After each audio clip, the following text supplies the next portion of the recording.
Buying your medication is easy with City Drug Store's curbside pickup. WhatsApp our certified pharmacist at 662-8769 with your requests.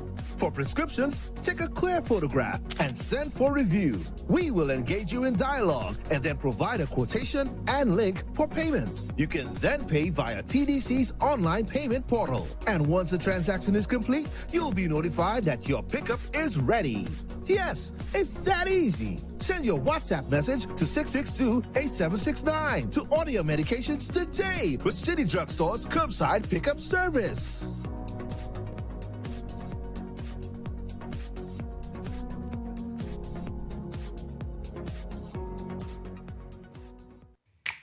Maybe it's the way the brilliant gold liquid reflects our sunshine, or how the bright blue of its label mirrors the clear Caribbean skies overhead.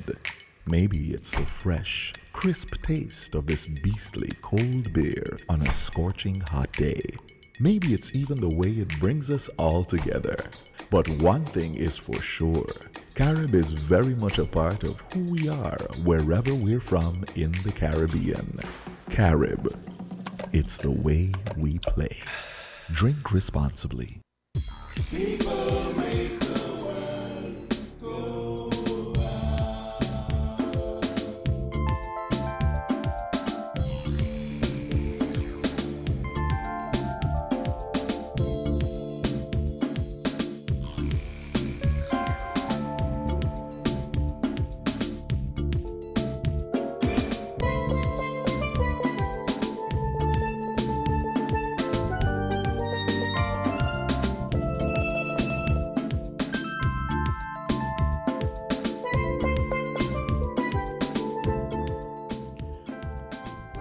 Good morning, St. Kitts and Nevis, and welcome to Inside the News here on WINNFM 98.9. I'm your host for today, Devon Cornelius. It is Saturday, April 23, 2022, and we have on the panel with us today social commentator Duncan Big Lice Watley and lawyer Chesley Hamilton. Today we will be focusing on the recent developments in Team Unity. Of course, many of you have been following over the past few days, weeks, months, all that has been happening, coming out of the coalition and the partners in the coalition, PAM, CCM, and PLP. And of course, it's being talked about locally, regionally, and many people are looking on to see what will happen next. Well, today we're going to generate a discussion on that. And of course, later on in the program, we'll take one or two calls to hear from you, the good listeners of WINNFM 98.9. And you can do so at 466-0989 or 762-0989. Good morning, gentlemen, and thank you so much for accepting the invitation to join me on this program today. Big Lice? Yes, good morning, Mr. Cornelius. And it's a pleasure to be back in the studios of WINNFM, where I remember spending a lot of time here, back in 2014, 2015, prior to that election. But it's always good to come and have good and frank discussion, and I'm delighted to be in the presence of my cousin, my uncle child, Bagolico. And I know that he is a man who, people listen to. And so I know I have my hands full today in terms of matching up with him. But as I say, the pleasure is mine to be here and to discuss candidly and frankly some of the issues that is plaguing our nation today. We are at I like to use the word a watershed moment in our history. It's very important. It's critical. And so it is important for us to discuss and have, dialogue and flesh out some of the issues, because what I realize is that a lot of people, especially us citizens, we love politics, but I find that some of the little intricacies and the important stuff a lot of people don't understand. And so it's time for us to have a discussion and flesh them out so we could bring greater light where is darkness. And so it's a pleasure for being here, and thank you for asking me to be on this panel. All right, Mr. Hamilton. Good morning to you, sir, and it's always a pleasure and an honor to be in Win FM. One of the original Inside the News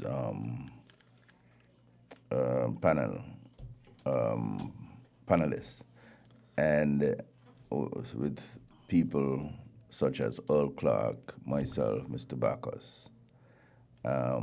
We began Inside the News, among other things. I am a member of the Win FM family in that he started Inside the Edge, other programs, was instrumental working with your technician, Trent and GQ and Richie, Richard Berridge, etc., Tony Fredericks, and we can go on and on. Thanks for having me today. Miss Weeks gave me an invitation. She, I don't want to say accosted me on the road, but she insisted and demanded that I be here today, and I gave her my word. And my word is my bond. I only have my reputation. They say, who steals my wallet steals trash, and he who steals my reputation steals all I've got. So I gave her my word that I'll be here for 11 o'clock, and I kept my word.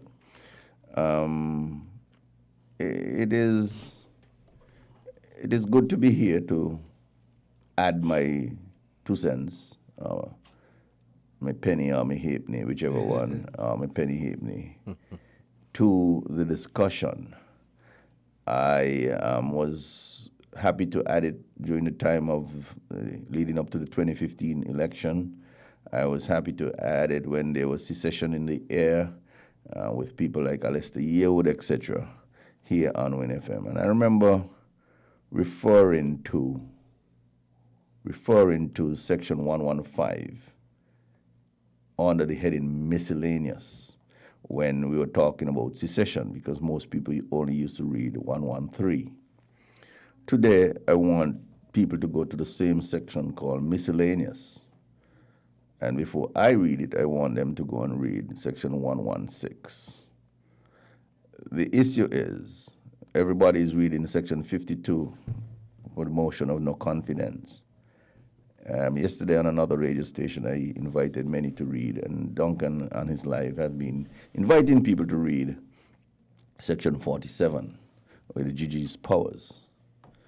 But if you really want to see how the Gigi should exercise his powers when he's advised, go to miscellaneous, Section 116, sub 3. And I don't think after reading that, those who are delusional would continue to be delusional. Those who are being misled and maladvised would continue to be maladvised. And those who want to be in the light, as my cousin alluded to, will be lucidly clear as to what is the way forward.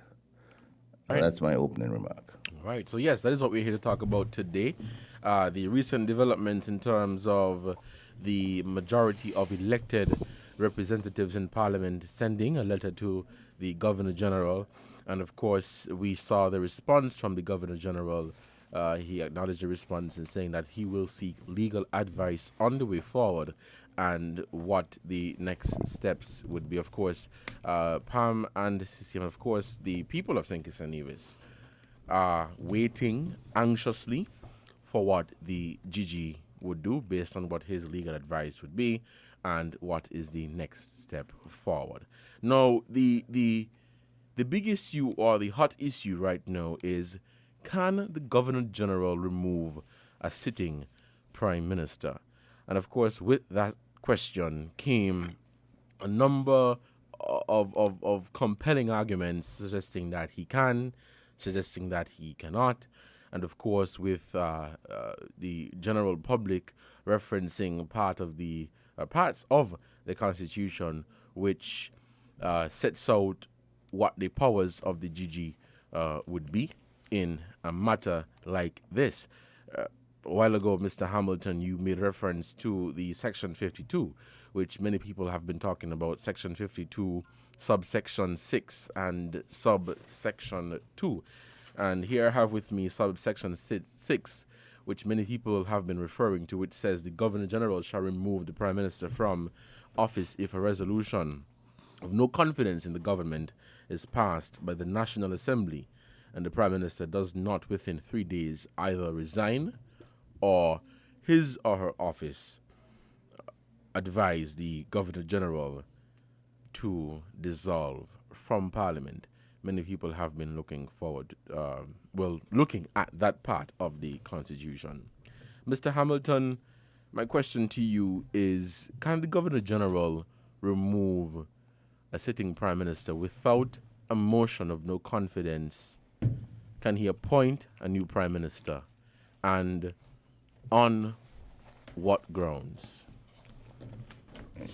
It is important for me to write down your questions so that I can answer them. I don't want to be answering the question you didn't ask. Right. So let me hear your question one more time.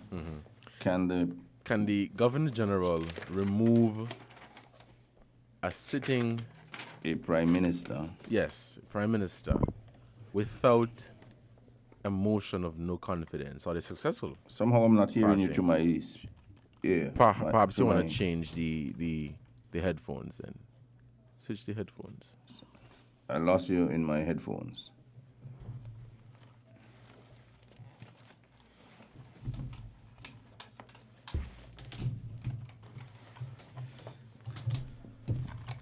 Okay, can you hear me now? Yes, I'm hearing you now. Okay, great. So let me pose that question again.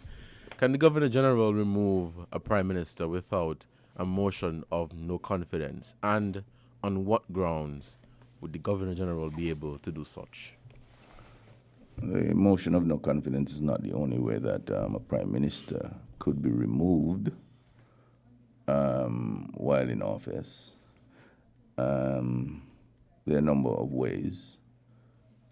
And you only have to think. Suppose there's an issue where the Prime Minister is charged with a serious offense, and he doesn't want to resign. Is that a case for the Gigi to act in his executive capacity? Let me first say this. You ask on what grounds? I'm just setting it up because if the Prime Minister gets in an accident tomorrow and is a vegetable, is there no way of him being removed unless there's a motion of no confidence? You have to have a motion of no confidence. So how is he going to resign or ask to the Parliament to be dissolved? That's not the only way. And the law, some people say is an ass, but there is always a way to solve these issues if you think them through. There must be some evidence, there must be something before the Governor General. One of the things that we fail to understand about who or what is the Governor General. The Governor General in Council is what we call the cabinet. And it is his cabinet. You need to know your history. There was a time when the entire, or almost the entire cabinet was appointed by the administrator. Appointed. That is colonialism. We have moved away from that, where the people decide who form part of the executive.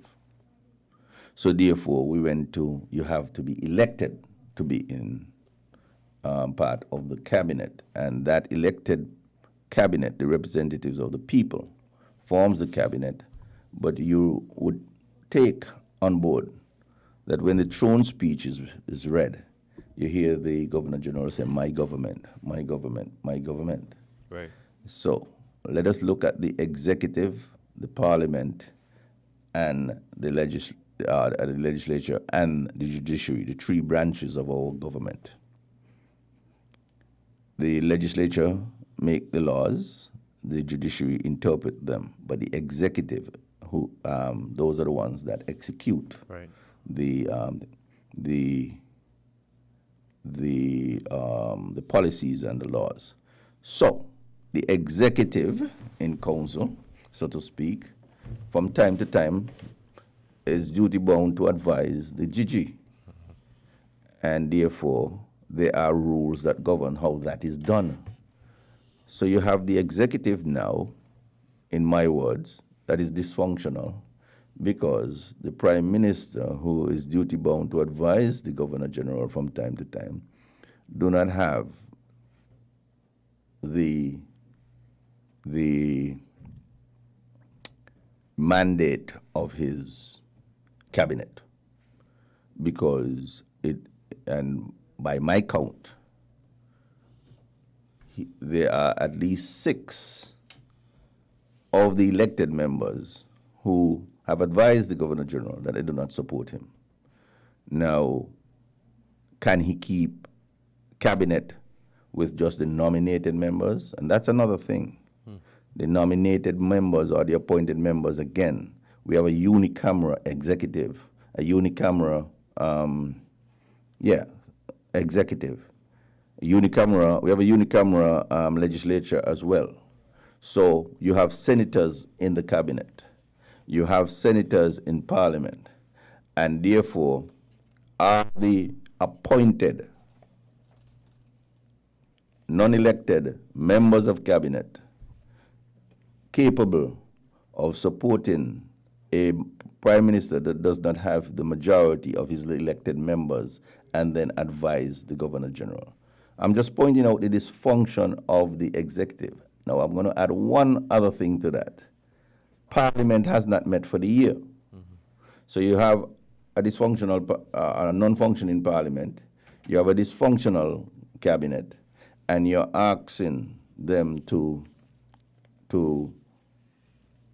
govern and show good governance. The issue is the governor general has to act to stop this dysfunction. And when he's asked to act, there are ways and means by which he must follow proper procedure and be correct, not only in terms of what he does, but procedurally. And more so procedurally, because where you may not be able to inquire in any court as to what he did or do, you may be able to question whether he followed the right procedure in so doing. So I'm just saying, you asked the last branch of your question, on what grounds? There are evidence before the Governor General that his government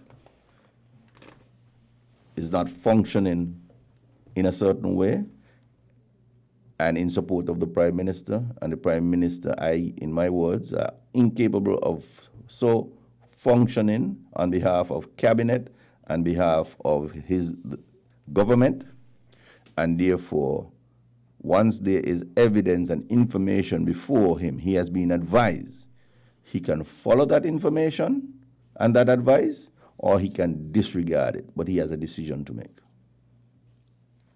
What decision, before we get your take, Big Lies, do you think the Gigi would likely make? Based on all that has been happening now, all that has been said, what decision do you think the Gigi would make? Or, well, the legal advice that he would get from what he said he's going to seek? Mr. Hamilton? Yes. Sorry. Yeah, well, I thought you addressed that to Mr. Wadley, but the advice is simple as far as I am concerned. Mm-hmm. There are those who feel that there's only the motion of no confidence, where on a successful motion of no confidence, the Prime Minister can either resign or ask that Parliament be dissolved. But it is my reading that any authority, any consultation, any person that is to advise the Governor General,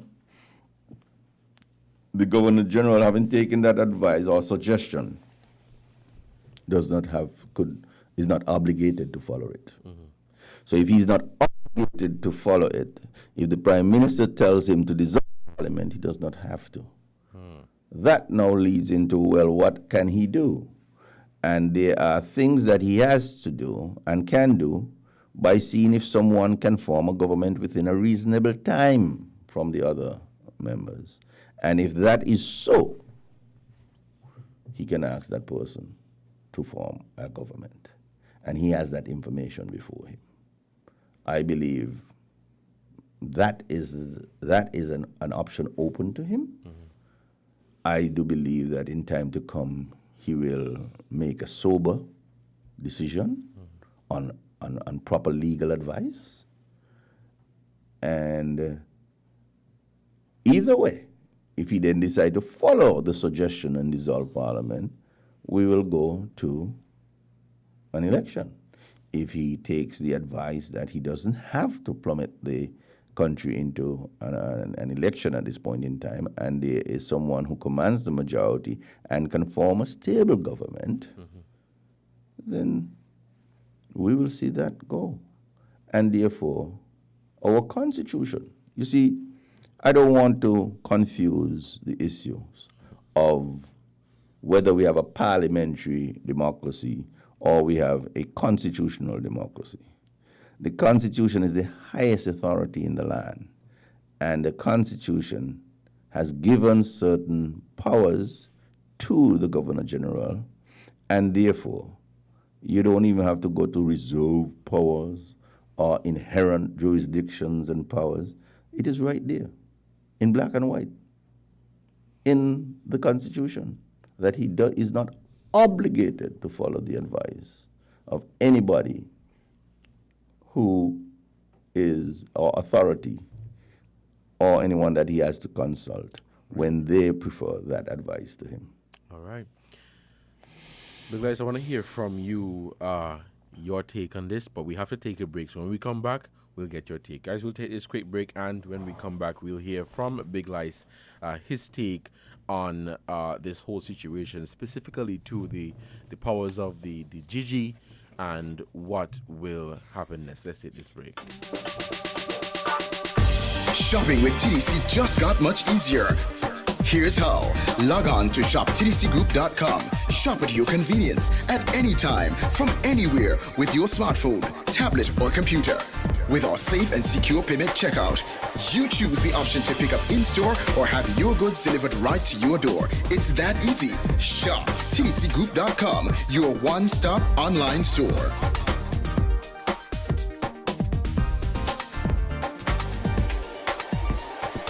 Shop anywhere, shop anytime, same quality you love. Now online. Shop www.shoptdcgroup.com.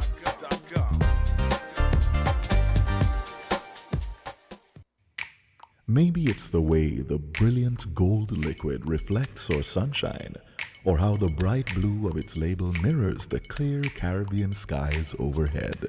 Maybe it's the fresh, crisp taste of this beastly cold beer on a scorching hot day. Maybe it's even the way it brings us all together. But one thing is for sure, Carib is very much a part of who we are wherever we're from in the Caribbean. Carib, it's the way we play. Drink responsibly. People make the world go round. Welcome back to Inside the News here on WINNFM 98.9. I'm your host for today, Devon Cornelius.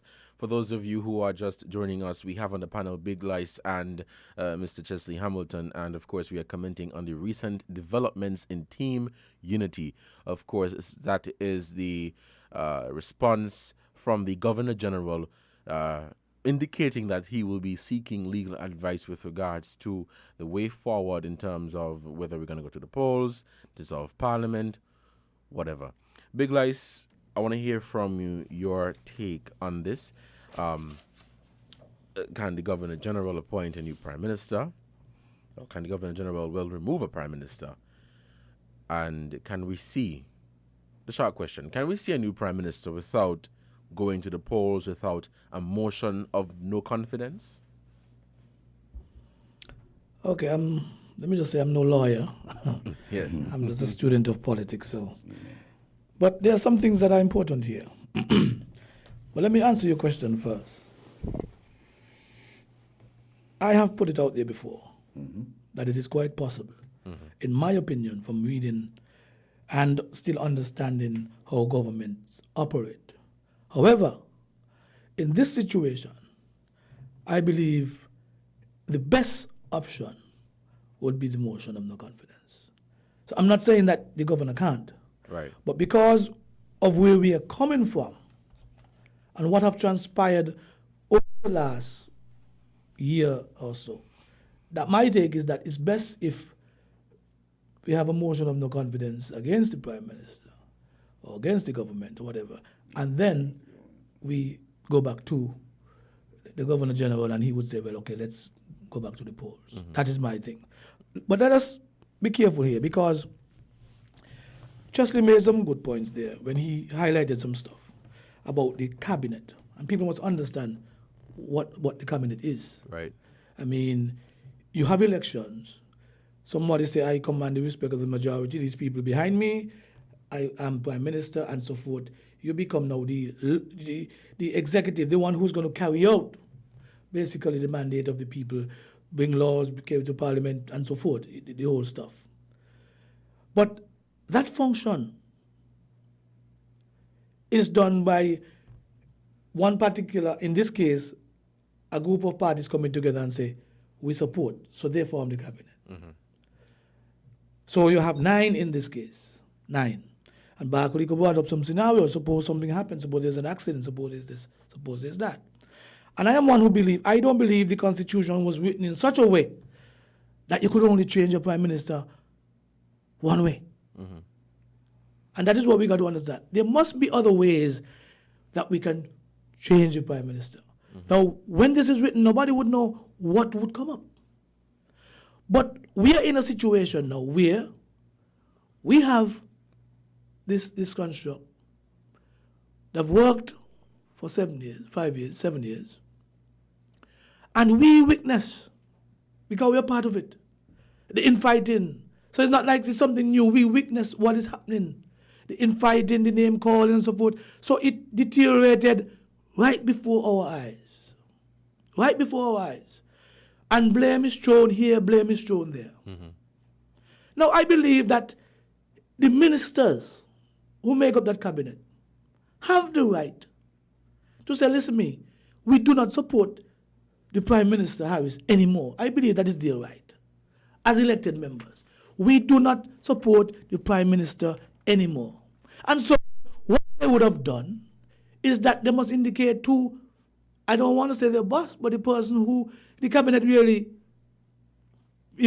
comes under his office, the GG. Right. So they're now informing the GG, hey, we have no confidence in the Prime Minister anymore. And if you want more information, there's a man here, Sean Richards, that we have confidence in.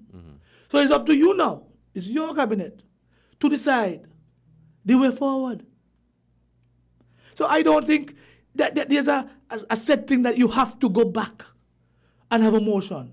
And yesterday, Barcolico said it. Everything has a process. Now it is up to the GG to say, well, boy, you know what? I look at this situation. And in my deliberation or advice by people, you brought a man here, but you have confidence, but I would advise you that you should know, I'm not going to support that. Go back and have a motion. Because we can't run away, Barcolico said it. Nobody could tell the Governor General what to do, Otherwise, they would be dictators. Nobody could tell the Governor General what to do. And so it comes down to interpretation and what the GG feels is the way forward. So we could argue here and there. There's no right and wrong in this answer. Because let me tell with the GG. Yes, because let me tell you something, You have an argument from the Labour side because it would work in Labour's favor to have the motion because then there will be an election. So I understand that Labour and Labour supporters and sympathizers wants that. I agree with that. They want that. They would say it's the best way because of what it is. However, the People's Action Movement people and the vote, they may want to say, well, boy, we want to continue the work we are doing without one person or two persons. And so we are asking the governor to give us a chance to form government because we're in cabinet already. All what it is that there's a crisis within the cabinet. Yes. And people got to understand the crisis is within the cabinet, not the parliament in terms of everybody, not the country in cabinet. And if it can be repaired by the Governor General, he could do that. And we need not stick to say, well, only. And some people say, oh, there's no vacancy. But what is it to be vacant? Because we have a functioning and non-functioning government right now, People don't realize, So that suggests well, some sort of if it ain't vacancy. functioning, what it is? If it's not functioning, if you can't make laws. You can't take this and that. Something has to be empty there. And it's not working. So the vacancy don't really mean that you're looking for a job and there's a vacancy. It means that we have reached a point where we are not functioning. And that itself is very dangerous, Yeah. Because we are in a situation now where our government can't make decisions. So who is in charge? Who is really in charge? Because the Prime Minister, he doesn't have the respect of his colleagues anymore. Right. So nothing can be done in cabinet. Nothing could sign off. No cabinet submissions could be made to build a bridge. No cabinet submission could be made to say, you investor come and invest. Nothing. We are at a standstill. And people don't realize the dangerous thing. We are at a standstill right now. And a decision must be made. I am not saying that is up to the GG. But I believe on both sides, on both fronts, Sean and Mark and they have a right to say, well, we offer services, bam, bam, bam. It's up to the GG to say, well, I ain't going to accept that or move on. And at the same time, the GG could say, you go back through and have a motion and we'll continue from there on. So the argument that is happening in the general public is that what is right and what is wrong. But at the end of the day, it stops with the GG. But he's and what he decides. Yeah. The Prime Minister right now is functus. He cannot function as Prime Minister. He has no quorum for cabinet. He has not gone Parliament for the year, and he does not have the majority support, not even the majority support within his cabinet. That is a problem.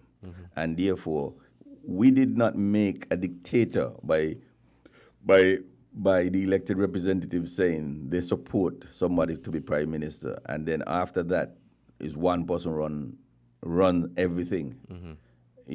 Diminishing the office of the Prime Minister is not about one man. The office of the Prime Minister comes about from the collective will of the cabinet who say, and so say all are we. You understand? There is a joke that a former leader of St. Kitts used to go to cabinet and say, cabinet has decided. He used to start by saying that. So before anything, right? Cabinet has decided. The chairman of the cabinet used to say, cabinet has decided Because that Duncan Biglis Watley will be commissioner of police or whatever. So he has the support. He has the support. So he could say that. Right? And therefore, these guys used to nod and say yes. But, he didn't use to say, well, I suggest this and so how we vote. Because it didn't matter. Once there's a majority vote, right, there is no minority within cabinet. Cabinet is, and so say all of we. So that is why you can't come out and say, well, by the so-and-so voted. You cannot breach cabinet secrecy by saying how a person voted. Right.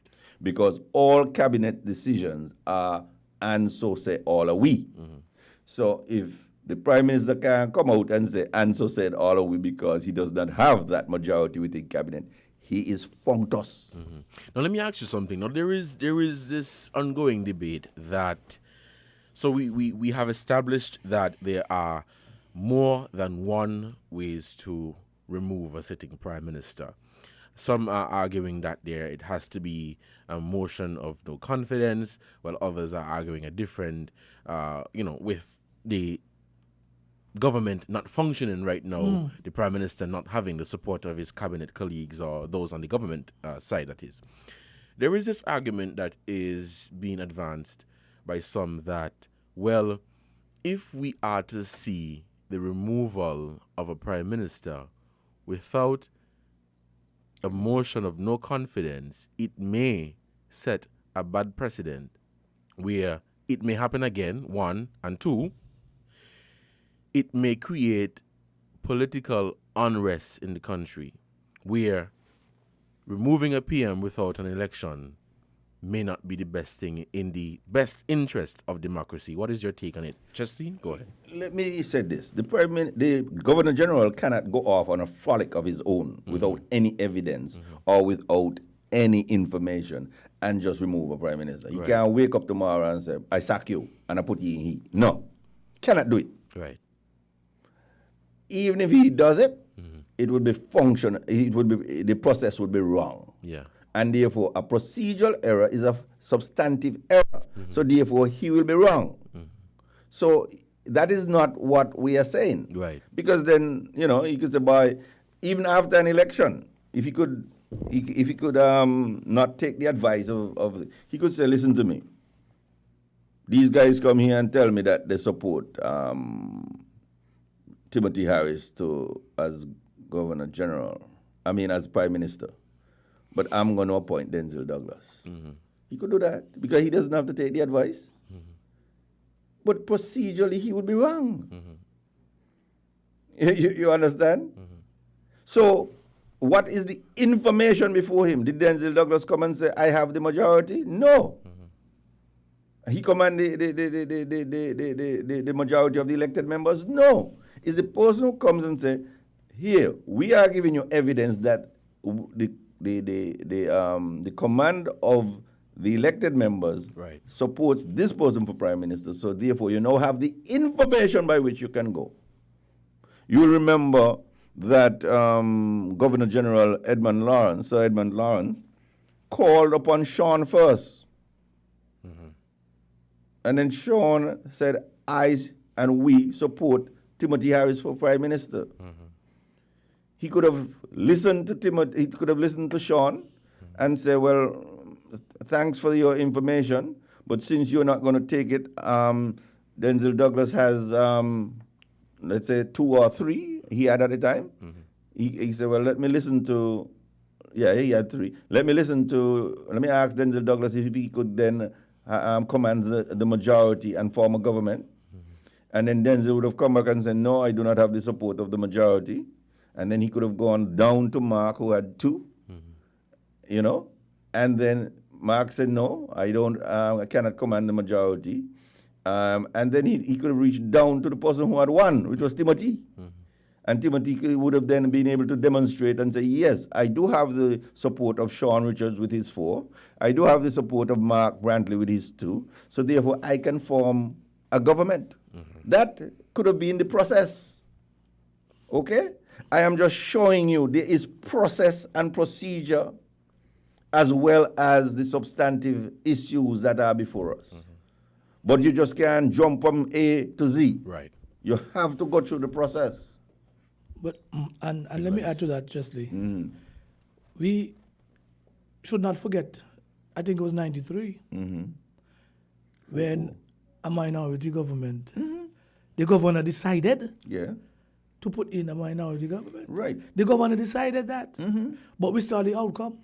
No, but the citizens and the Labour Party then rose up and said, because there was no clear winner in terms of who command the respect of the majority. But with that being said, let me ask you, do you think if If that is to happen now, do you think that we're going to end up in a situation like 93? But let me say this. The reason that the Governor General could have appointed a minority government is because Dr. Simmons said to him, I command the support of, let's say, these 5. The majority. And therefore, he demonstrated by passing his budget, etc., with the support of the CCM who said they were neutral, okay? Or at least, even if an abstention carries the vote, he was able to demonstrate that he commands the majority.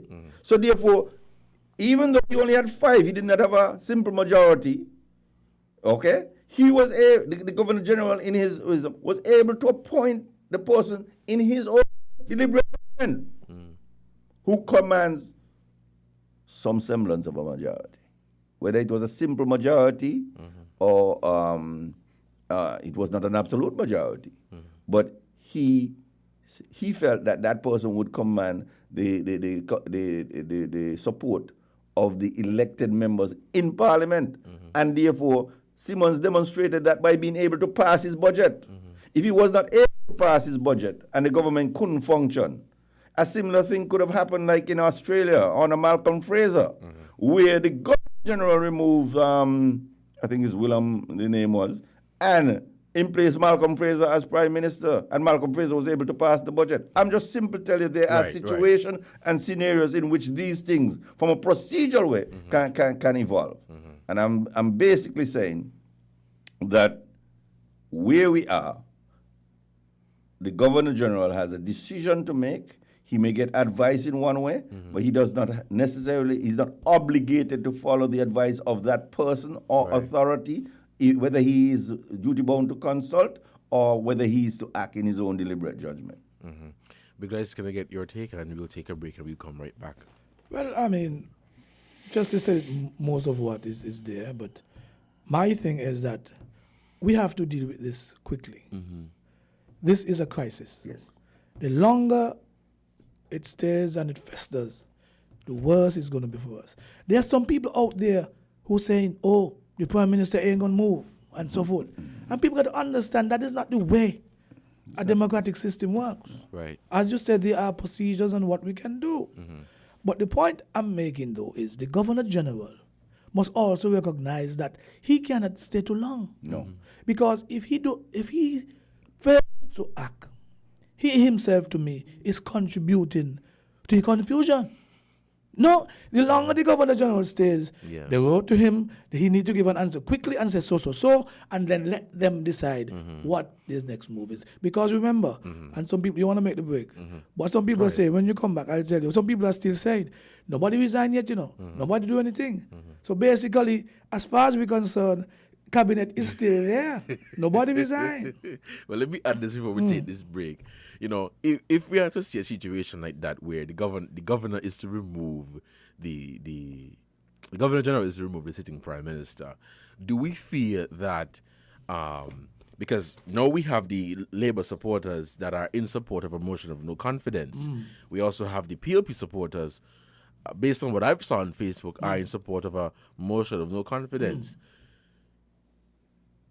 Let's take a break. We'll come right. Okay. And we'll talk about that. Let's take this break, and we will be right back. WINN is 98.9. 98.9 is Win FM.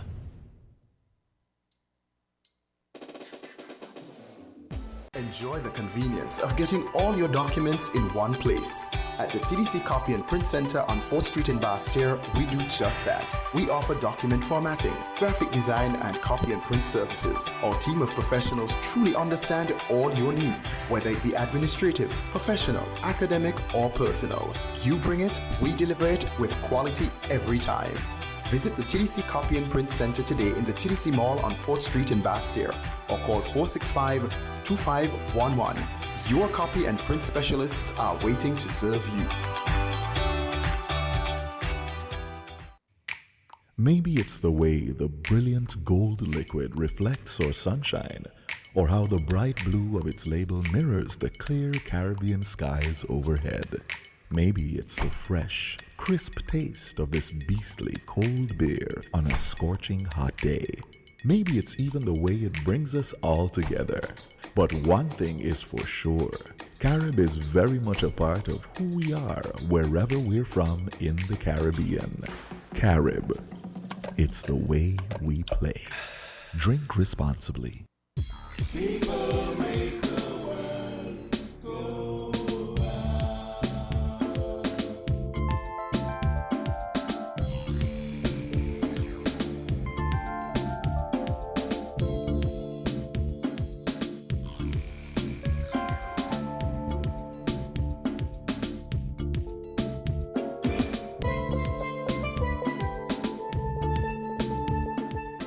Welcome back to Inside the News here on WINNFM 98.9. It is 11:48, guys, who break at 12 for the headline news, and we'll come back thereafter to continue the conversation.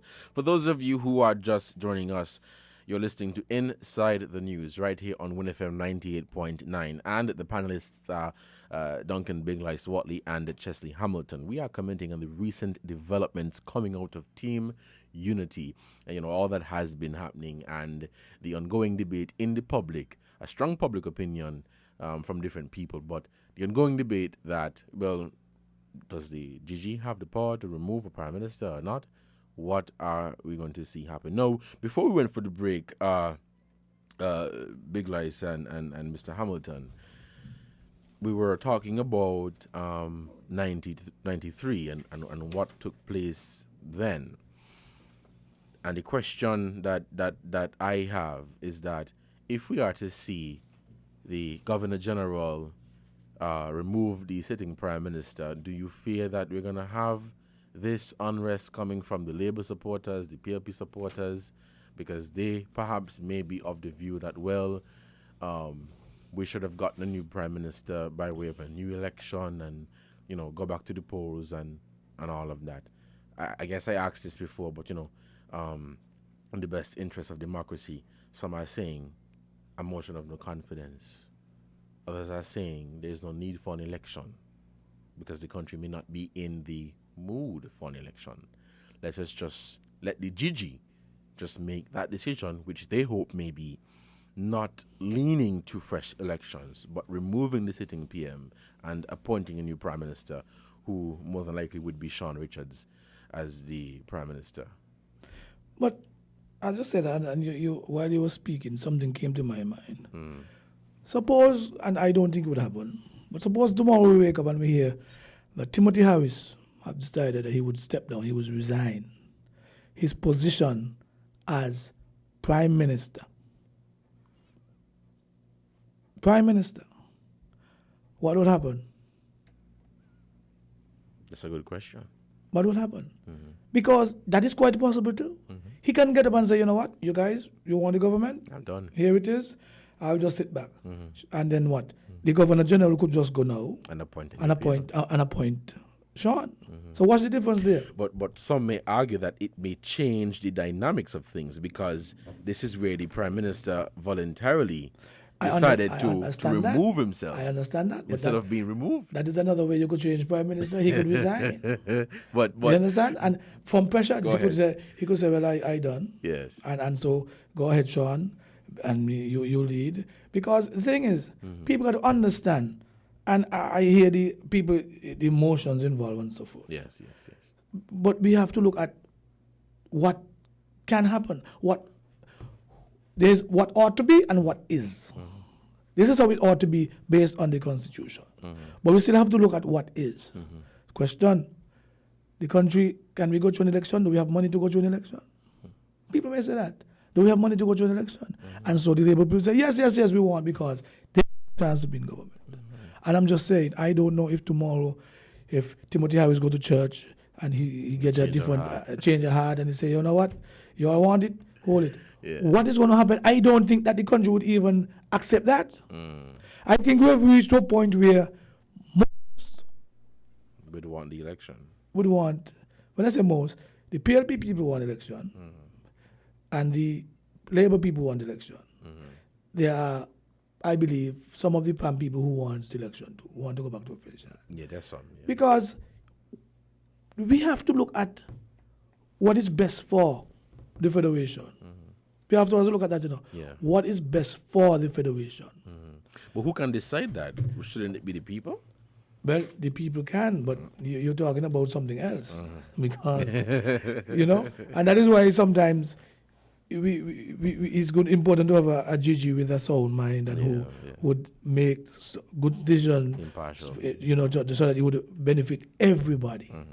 Because, and this thing can go, this argument can go so many ways, because everybody wants to be in government. Everybody wants to be in charge.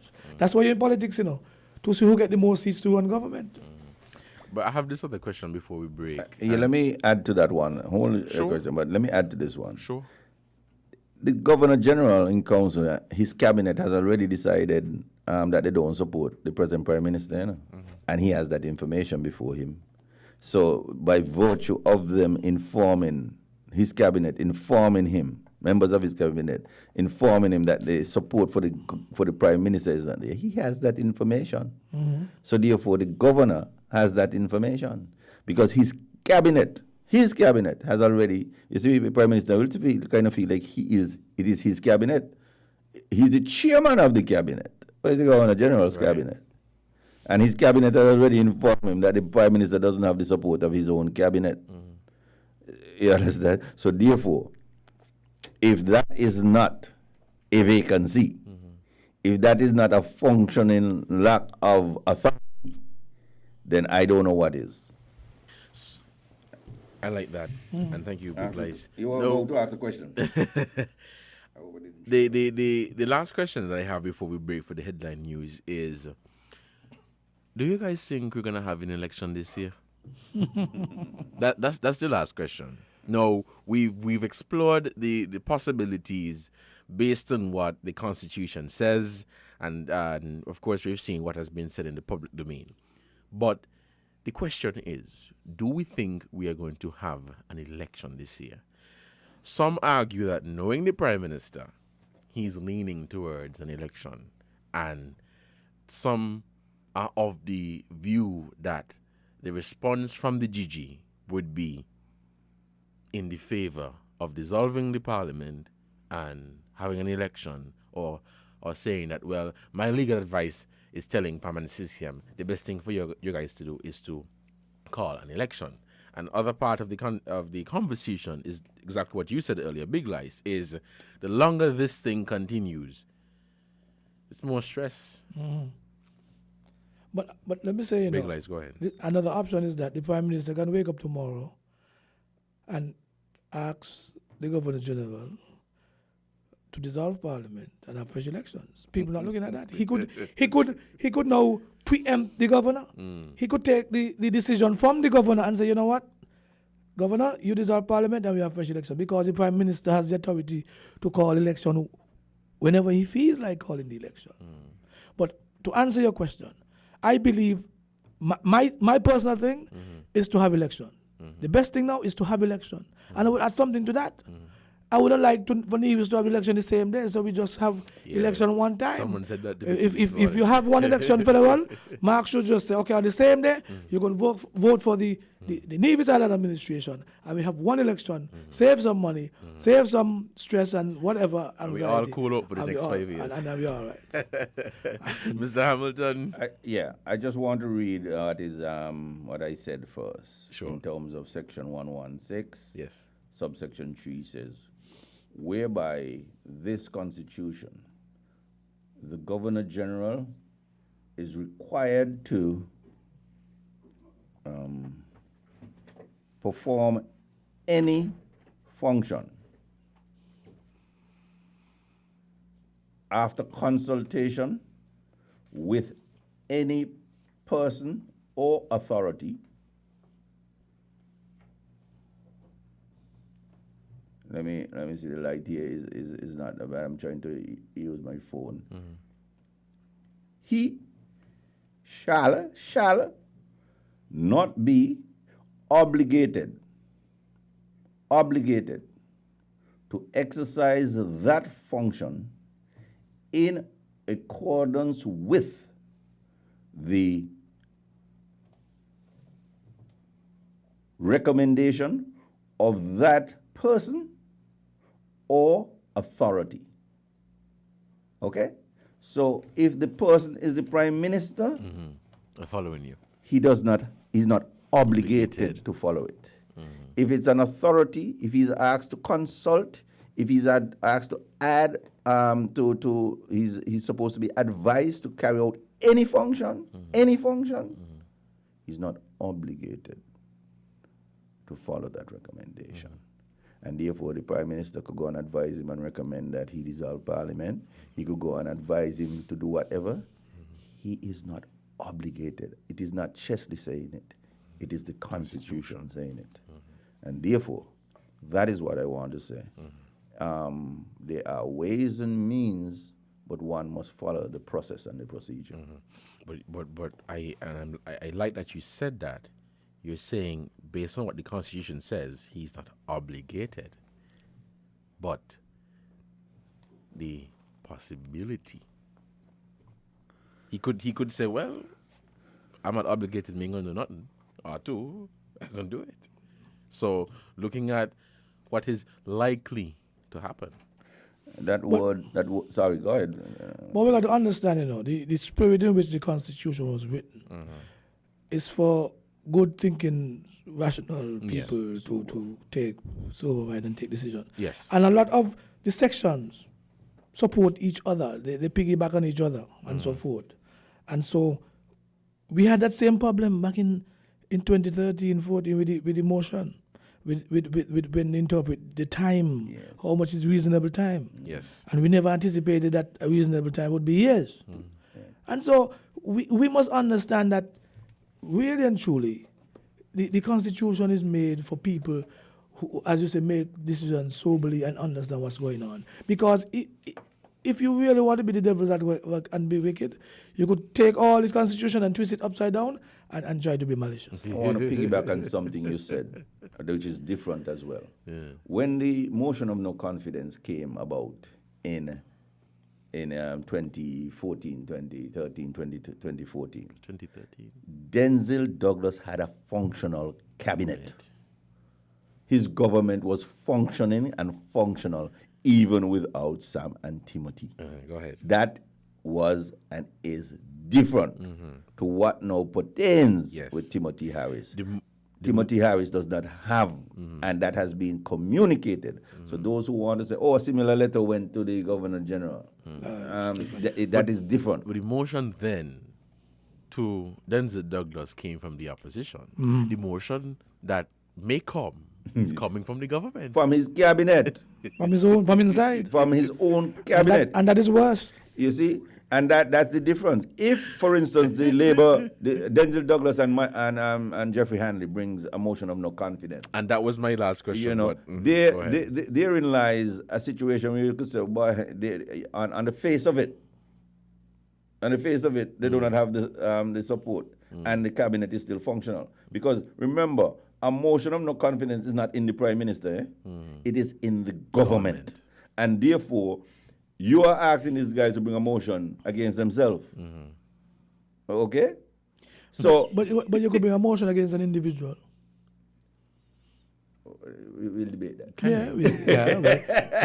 Well, we're going to debate that when we come back. It almost happened down in Barbados, You understand? and they preempted that. Okay, with asking, going first, procedurally going first to the Governor General and telling the Governor General to dissolve Parliament. But procedurally, PAM and CCM has gone to the Governor General ahead of the Prime Minister. So therefore, in the pecking order and what is procedurally correct, the GG has a decision to make and a problem to resolve in whether in favor or against these guys prior to any other advice or suggestion that can come from another person or authority. I have one question, but I want you guys to write it down and tackle it after. There's a question on the live stream, which I think is very important. Don't you guys think if the PM dissolve Parliament, it will be challenged by the other 6 who went to the GG? You got the question? Let's tackle it right after. Right, but I'll just say it is not the PM to dissolve Parliament, it's still the GG to dissolve it. He have only informed the He GG. could only inform the GG. It's a suggestion. So that's the quick answer. All right. It's a suggestion, and the GG is not obligated to follow him. All right. Guys, we are out of time, so we'll take this break for the headline news, and we'll come back very shortly to continue Inside the News here on WINNFM 98.9. Stick and stay. We will be right back. You found the sound. 98.9. Win FM.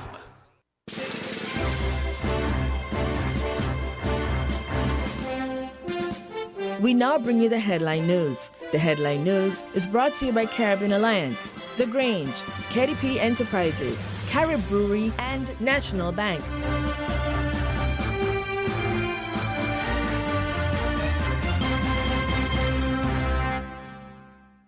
Protect your lifestyle with Caribbean Alliance Insurance. Till you walk with a low reputation and service for second to none. Securing you is our mission. People that you can trust, your business, property, we got you covered. Motor or personal, whatever it is, we got you covered. 130 years in this business, we got you covered. For all your insurance needs, visit or call us at 465-2631 or 469-5303. Dealey Walwyn, people you can trust. Did you know that National Bank offers very favorable terms and low interest rate to switch your home mortgage?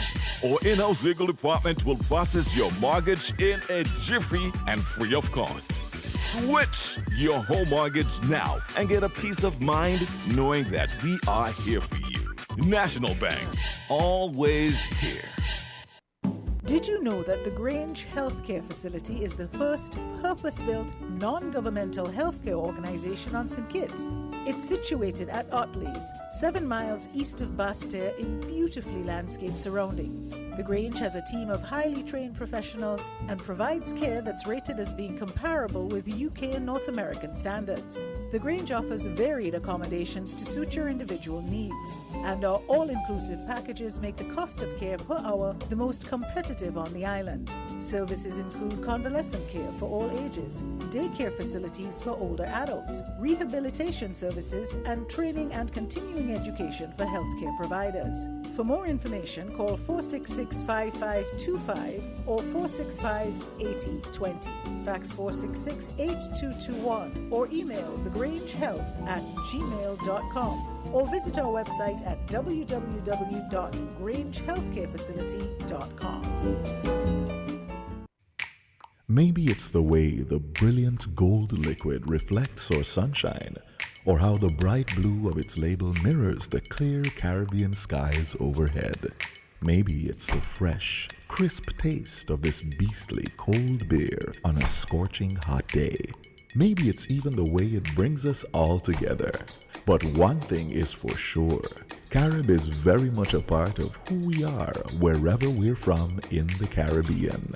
Carib, it's the way we play. Drink responsibly. Shipping your cargo shouldn't be a hassle. It can be as easy as a single call to Amerijet International, your worldwide cargo transportation solution. We provide all the services you need to ship your goods anywhere in the world, whether your shipment is fresh, frozen, large or small, alive or hazardous. You can count on Amerijet to deliver it safe and sound. Amerijet International, by land, sea or air, we get it there. For more information, visit us online at www.amerijet.com or call us at KDP Enterprises at 466-9595.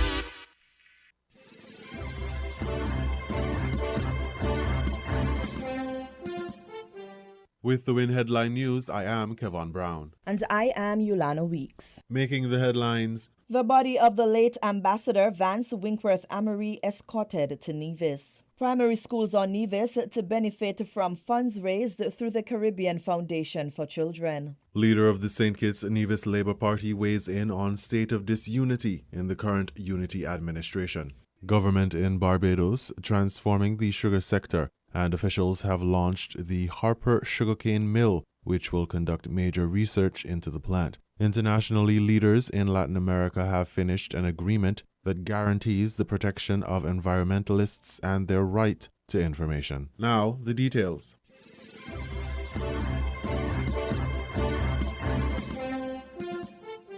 Parliamentarians in the Nevis Island Assembly and senior officials of the Royal St. Christopher and Nevis Police Force assembled at the Charlestown Ferry Dock on Friday afternoon, April 22, to receive the body of the former Premier of Nevis, His Excellency Ambassador Vance Winkworth Amory. The body arrived shortly after 4 p.m. on Friday afternoon on board the MV Carib Express, draped in the national flag of St. Kitts and Nevis and accompanied by gazetted officers of the Royal St. Christopher and Nevis Police Force and the St. Kitts Nevis Defense Force. Also present was Amory's widow, Mrs. Vernita Amory, who witnessed for the final time the arrival of her husband on home soil. The body of Ambassador Amory was escorted to Elliott's Funeral Parlor, Gingerland, where it will remain until later next week. According to communication from the Nevis Island Administration, the body of His Excellency Vance Winkworth Amory will lie in state at the Theodore L. Hobson Court Building in Charlestown on Thursday, April 28 and Friday, April 29 from 10 a.m. The general public in Nevis will receive an opportunity to file past the casket and pay respect to the former leader. A book for condolences will also be available. The official service for the late Ambassador Vance Winkworth Amory will be held at the El Camino Tonito Willett Park on Saturday, April 30.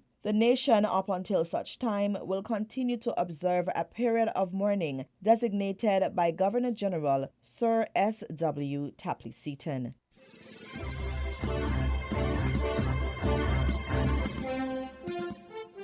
The Ministry of Education on Nevis received EC $35,000 from the Caribbean Foundation for Children. The development program is geared towards assisting all public primary schools on Nevis. The donation derived from a fundraising event recently held at the Botanical Gardens in Nevis. In a brief ceremony on Friday, April 22, President of the Caribbean Foundation for Children Incorporated, Mr. Michael Henville, and Vice President Mr. Jareem Encarnacion presented checks to the Principal Education Officer, Ms. Zanella Claxton. Henville, who is also the Executive Chef and Food and Nutrition Specialist in the School's Meals Program, suggested that the schools use the funds to the benefit of the children, specifically the School's Meal Program. We hope that each school will take these funds and use them properly, use them any way they can to hopefully help the children for the School Meals Program, whether it be purchasing foods, whether it be even paying some outstanding debts. I know COVID hit some families very hard, and there were some parents that had some backed up fees. So you know what, maybe these funds can come in handy to kind of clear some of those fees and get those children back on the program. So I'm very, very happy to be here today to do that. On behalf of the Ministry and Department of Education, the Principal Education Officer expressed gratitude to the Caribbean Foundation for Children for the timely donation. She alluded to the fact that an integral part of care and well-being is nutrition. We want to thank you for the foresight and maybe some insight into what the situation is with our students here. You correctly said, Mr. Henville, that some were affected by the COVID pandemic, and we have tried to ensure that we keep children nourished, and so this donation will go a very long way.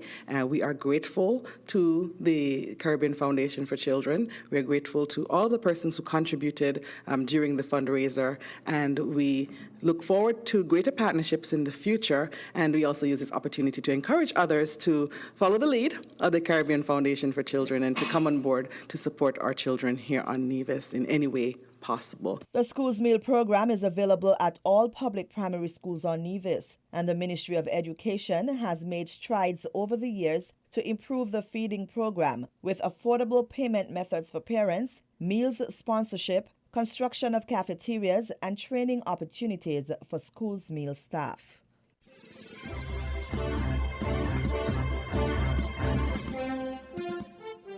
The Team Unity Coalition is fractured after weeks of public statements and exchanges of letters, and now the Governor-General is seeking legal advice on the way forward. There is a sense of betrayal, and while it is that some persons have been speaking about this two terms and being Prime Minister, that really isn't the bigger issue for me. The bigger issue for me is many of the things which the Prime Minister has done. Said the Honorable Sean Richards, Deputy Prime Minister and leader of the People's Action Movement. The Deputy Prime Minister added that trust could not continue given the circumstances. He made those remarks in an interview on Wynn's Island Tea with Jade Johnson and Azim Bailey on April 22nd. When you see persons, for example, on Facebook trying to malign your character, and you know for a fact that these persons are being fed a particular narrative by the Prime Minister, then of course there must be a breakdown of trust. There must be that feeling of betrayal, especially when persons are speaking of things that you know absolutely nothing about. Because to a large extent, that goes to your character, it goes to your integrity as an individual.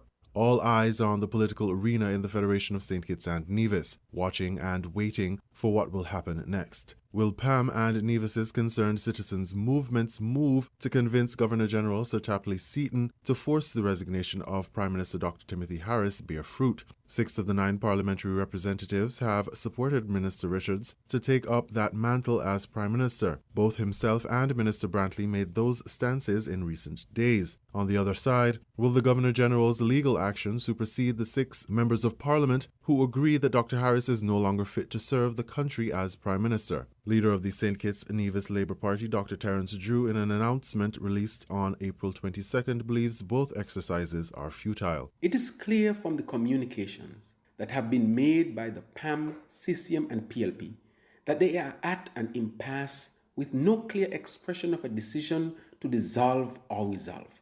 Rather, they have chosen to prolong the stalemate by initiating a process that all are qualified enough to be aware will lead nowhere. Dr. Drew called the move by the Governor-General curious and perplexing to the members of the St. Kitts Nevis Labour Party and observers near and far. The SKNLP leader suggests that the current tensions risk negatively impacting the Federation if not resolved soonest. The present tensions in the political sphere has spilled over into the public square and has led to heightened anxiety, anger, and uncertainty that have brought our great federation to a tipping point that, if not arrested soon, will completely destabilize our country. Dr. Drew continued, Political instability leads to economic instability, a scenario that cannot be countenanced, as already our small island nation is reeling from the impact of a global pandemic and the fallout of war in Europe and trade and supply chain disruptions. Our people are frustrated, confused, and on edge. Despite the outcome of the various moves by the members of the now fractured Team Unity Coalition, the SKNLP believes there is only one course of action. Therefore, there is only one avenue through which the dissident factions within the Unity Coalition can resolve the present situation. Too much damage has already been done since all ministers, including the Prime Minister, have openly spoken of the lack of equity and purpose in Team Unity and have hurled accusations and counter-accusations at each other of gross incompetence, corruption, and greed. There is no turning back from here. The only way to resolve the present situation is to have fresh elections. The St. Kitts Nevis Labour Party has said they are ready to serve the people of St. Kitts and Nevis in a possible snap election. The St. Kitts Nevis Labour Party is calling for swift action in this direction in order to return our country to a state of stability under new leadership that will truly represent the interests of our people. For too long, the entire country has been drawn into the unsavory and embarrassing debacle, while for all intents and purposes, our government, ministries and subsidiaries and the entire machinery of the state have been left without leadership, forced to run an autopilot with pertinent matters of state left undone or in abeyance. This cannot and must not continue. While the unsettled political landscape remains mired in the present situation, we await a resolution and a way forward for the country.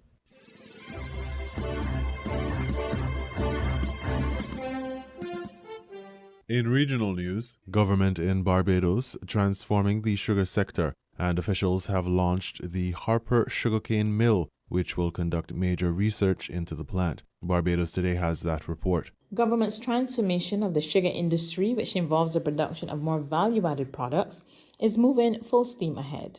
Word of this from Agriculture Minister Indar Ware, who today officially launched a new research facility, Harper Sugarcane Mill, which will complement the changes in the sector. The transition of the sector will see the industry producing reduced quantities of raw sugar to satisfy domestic needs, while targeting overseas markets with branded specialty sugars for direct consumption only. The local rum industry also stands to benefit from increased production of premium quality molasses. The process has already begun. However, it does not end here. We will be maximizing the full value chain associated with the sugarcane plant by manufacturing several byproducts, including fertilizers and certain household biodegradable items. All of this, we will also be telling the story of sugar and rum to the world, thereby reinforcing key linkages with our cultural and tourism sectors, as you correctly pointed out at the time. The Harper Sugarcane Mill, a $1 million project, is dedicated to sugarcane and rum research. Master blender and the owner of the West Indies rum distillery, Alexandra Gabriel, said research is key. The idea is to research. Remember, Andrew said knowledge is pleasure. We are products of pleasure. It's not about drinking to become stupid. It's drinking to share beautiful moments. That happens with beautiful rum. And because rum comes from king. And so we want to research with here, the team, and I really love what they're doing. What is the variety of the cane? How that's going to translate and what taste of the rum? So this is a research center. This is very Bayesian in the sense that that culture is alive and it's continuing on.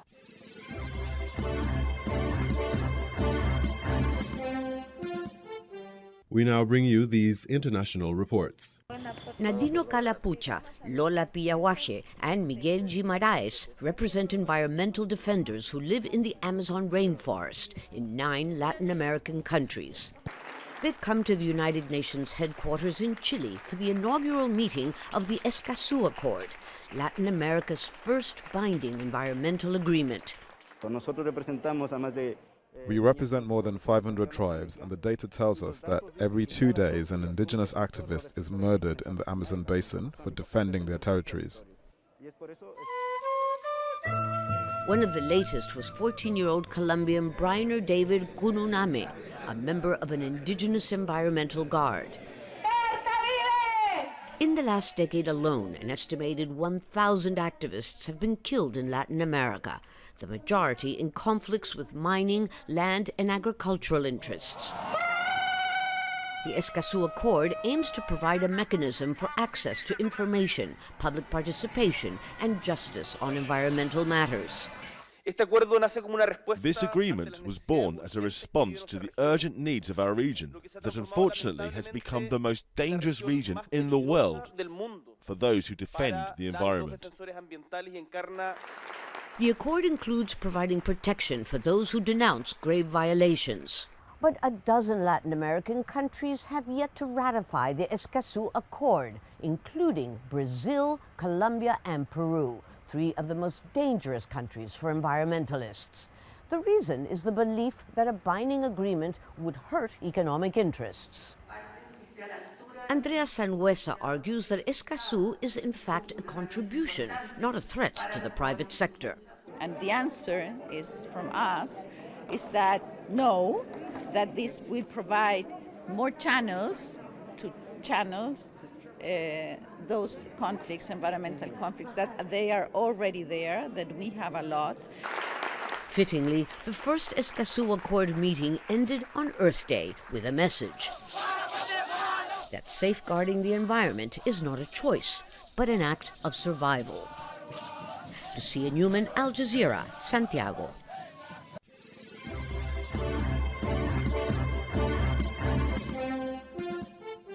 Morning. The UN Secretary-General Antonio Guterres is now going to involve himself directly in an effort to solve the Ukraine war. On Tuesday, he called for a truce over Orthodox Easter, something that Russia has not agreed to. But on the same day, he also sent two letters, one to the Russians and the other to the Ukrainians, requesting that he should visit Moscow and Kyiv. The first of those trips will now be on Tuesday. All we have on the agenda is his working lunch and meeting with the foreign minister, and then his reception later on the same day by President Putin. You know, as he said in his letters to both presidents, he hopes to talk about what can be done to bring peace to Ukraine urgently. Diplomats speaking to me before the Moscow visit was officially confirmed welcomed the Secretary-General's new peace initiative. Welcome any effort to address this ongoing problem, but I think the big issue is to ensure that the Russians abide by a ceasefire, that they also allow for access to civilians. But any effort to end the carnage is welcome. We are absolutely delighted to see the Secretary-General step forward. He has been very strong in his remarks to date. We now need to see action. And I think the suggestions that he's put out there in terms of engaging both parties brings the UN into the role that it properly assumes in its responsibility for international peace and security. Before the start of the war, the Secretary-General had tried to meet President Putin. They were both at the Winter Olympics in China at the same time. Then Russian officials said it wasn't possible to arrange a meeting. Now the Secretary-General finds himself possibly involved in shuttle diplomacy between Moscow and Kiev. Without doubt, this is the most important and probably the most difficult trip of his 5 years in office. James Bays, Al Jazeera, at the United Nations.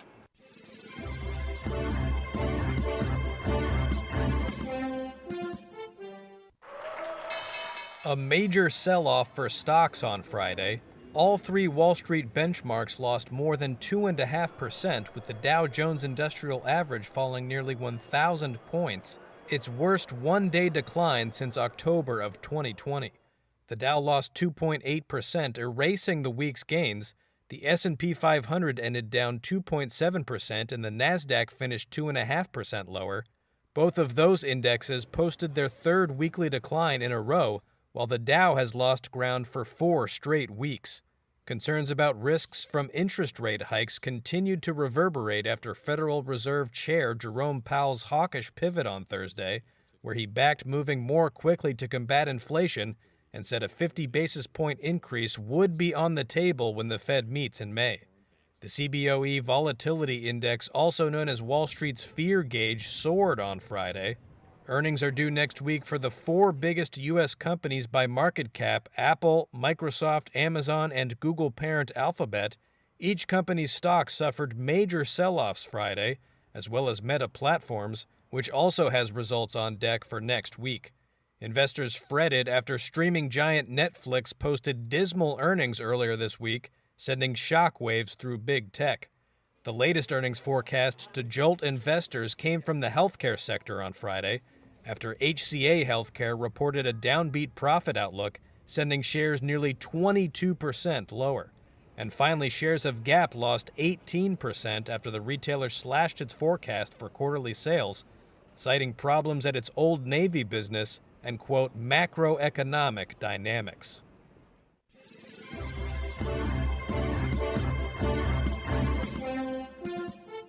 You were listening to the WINNFM Headline News on 98.9. Our top stories were: the body of the late Ambassador Vance Winkworth Amory escorted to Nevis. Primary schools on Nevis to benefit from funds raised through the Caribbean Foundation for Children. Leader of the St. Kitts Nevis Labour Party weighs in on state of disunity in the current Unity administration. Government in Barbados transforming the sugar sector, and officials have launched the Harper Sugarcane Mill, which will conduct major research into the plant. Internationally, leaders in Latin America have finished an agreement that guarantees the protection of environmentalists and their right to information. Thank you for listening.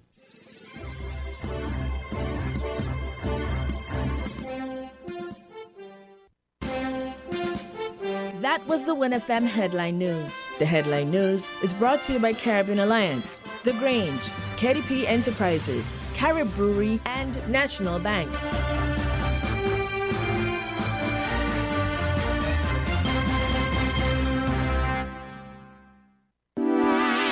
Shipping your cargo shouldn't be a hassle. It can be as easy as a single call to Amerijet International, your worldwide cargo transportation solution.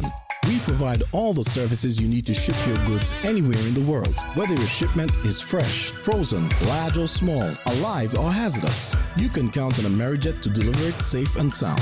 Amerijet International, by land, sea or air, we get it there.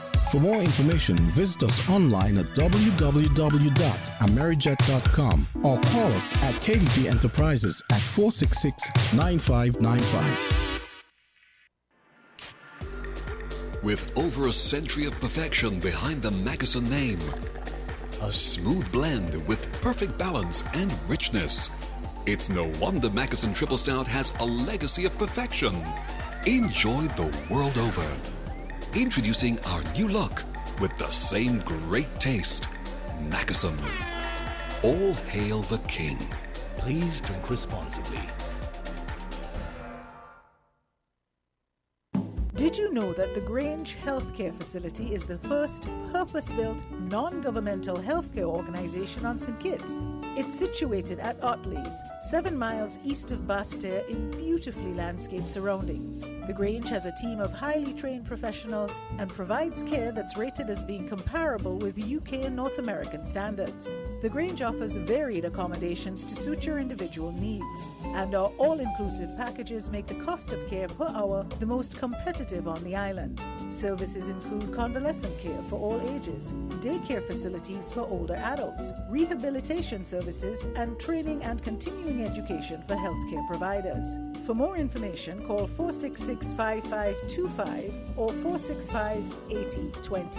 Fax 466-8221 or email thegrangehealth@gmail.com or visit our website at www.grangehealthcarefacility.com. Stop standing in long ATM lines to withdraw cash. Use your national debit or black cards to complete a wide variety of transactions at supermarkets, variety stores, gas stations, pharmacies, and more. Shop online at the most popular websites and stores for quality brands using your national debit or black cards. And take back your time to enjoy all the things that you love to do. Remember, instead of waiting in long ATM lines to withdraw cash, use your national bank cards today. National Bank, always here. Protect your lifestyle with Caribbean Alliance Insurance. Till you walk with a low reputation and service for second to none. Securing you is our mission. People that you can trust, your business, property, we got you covered. Motor or personal, whatever it is, we got you covered. 130 years in this business, we got you covered. For all your insurance needs, visit or call us at 465-2631 or 469-5303. Dealey Walwyn, people you can trust. We're different. We're 98.9. 98.9. Win FM. People make the world go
your medication is easy with City Drug Store's curbside pickup.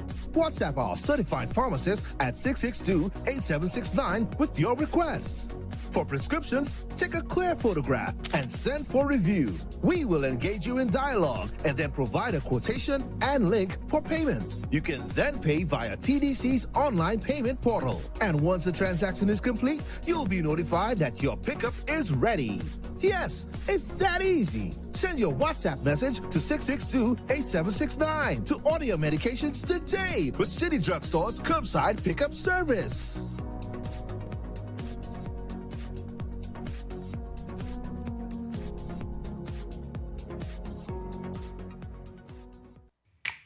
Maybe it's the way the brilliant gold liquid reflects our sunshine, or how the bright blue of its label mirrors the clear Caribbean skies overhead. Maybe it's the fresh, crisp taste of this beastly cold beer on a scorching hot day. Maybe it's even the way it brings us all together.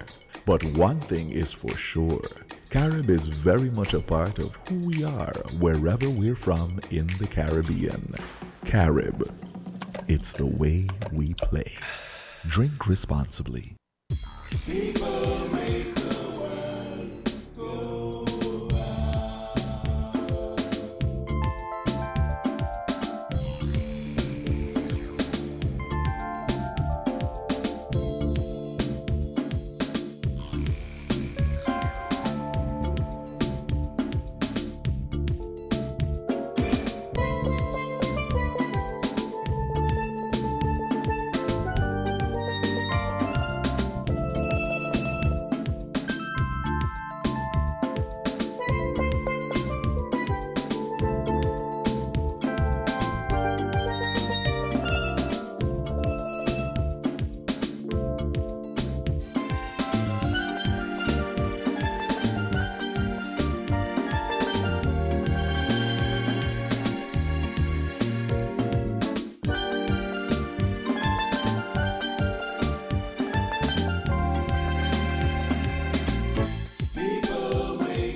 Back with some more inside the news here on Win FM 98.9. It's 12:36. We have about 1 hour left before we leave the studios here this afternoon. For those of you who are just tuning in, we have on the panel Duncan Big Lice Watley and Chesley Hamilton, and we are weighing in on the recent developments coming out of the Team Unity Coalition. Talking about the decision that was, made by PAM and CCM to write to the Governor General, and for the most part, people are trying to anticipate what the Governor General would say in his wisdom, as we've established that the buck really stops with him, and we're going to see if we're going to go to the polls and what really is going to happen after that. But guys, I want us to continue where we left off from, and at the same time we're going to be taking some calls here this afternoon. We want to hear from the good people, their take on all of this.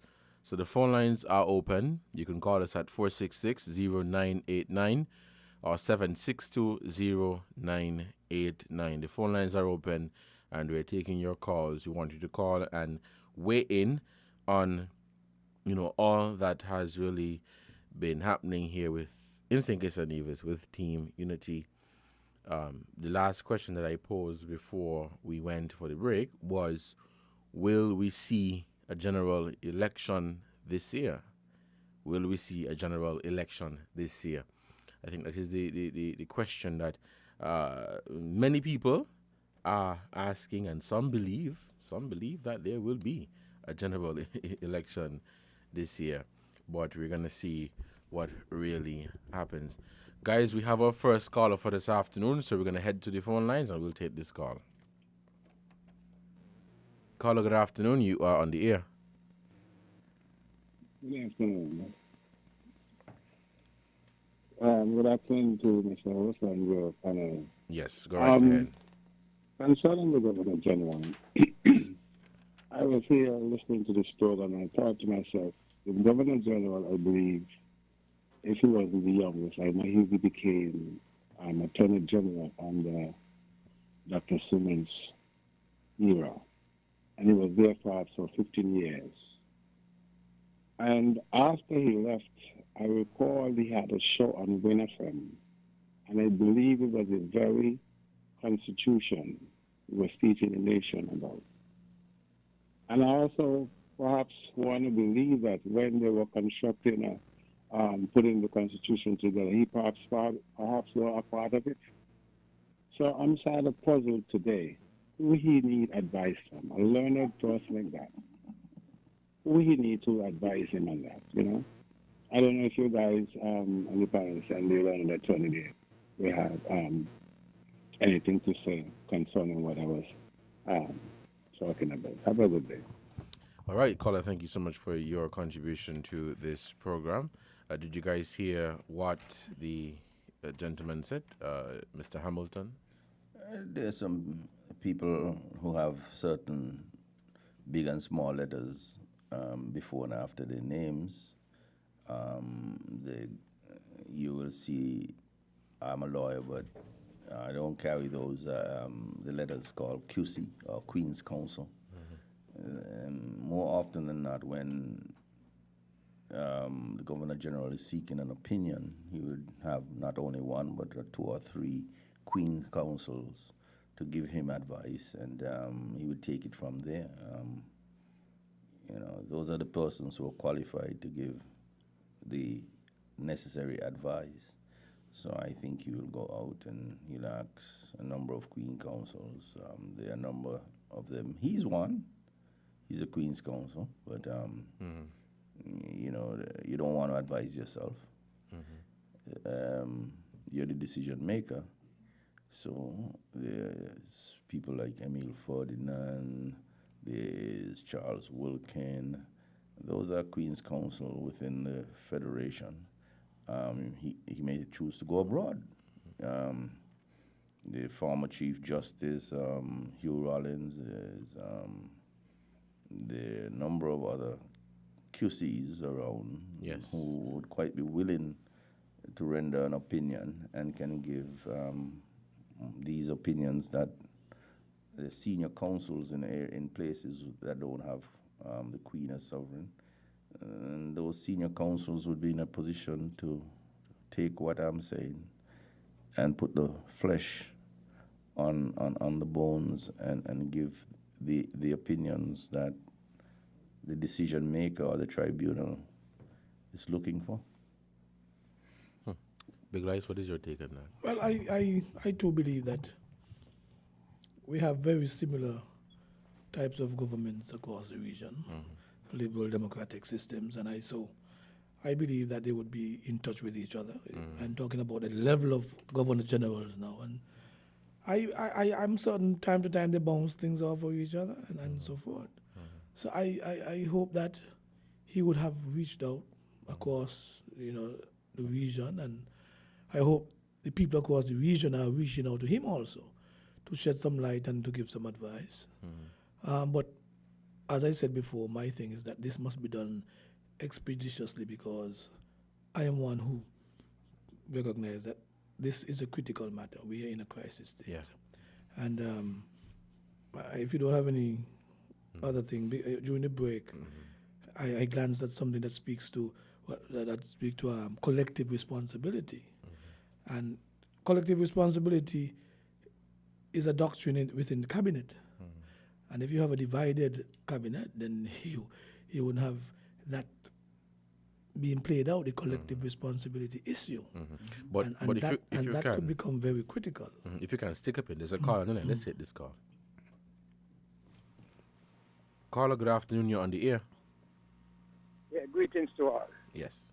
As we observe the thing, it's a sad situation to see. How long we have been an independent federation? How long now? Since 1983, sir. since 1983. Yes, and it's so sad to see that, as my brethren just said, we are in a crisis, whatever the crisis is, and to see that the decision of the governor, who is a representative of Her Majesty Queen Elizabeth of Britain, still have to be the one to resolve things. I mean, what are we really dealing with as a people? It is very, very, very, very sad. We need to change these systems. We need to be able to deal with our own affairs whenever they arise, our own crises whenever they arise. We can resolve them.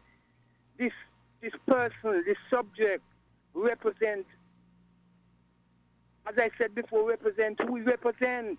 And when we go up the cemetery, every time we pass through by the cemetery, we look on the gate of the residency and we see government house. I mean, what is really happening?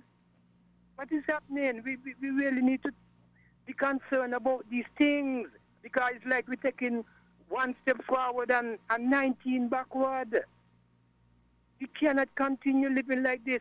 The political crisis, that's another issue. But this situation with the Governor General, having this big clout within the scheme of things, we just accept this. We just accept the situation like this. It's terrible. It's very sad. All right. Very, very, very, very sad. All right, thank you, Carl. Thank you so much for your contribution. Doug, Big Lice, continue. Yeah, well, I was talking about the collective responsibility, but let me just add to my good friend there, Eli, I should, that is something that we really ought to look at. We see Barbados did that, what they have to do.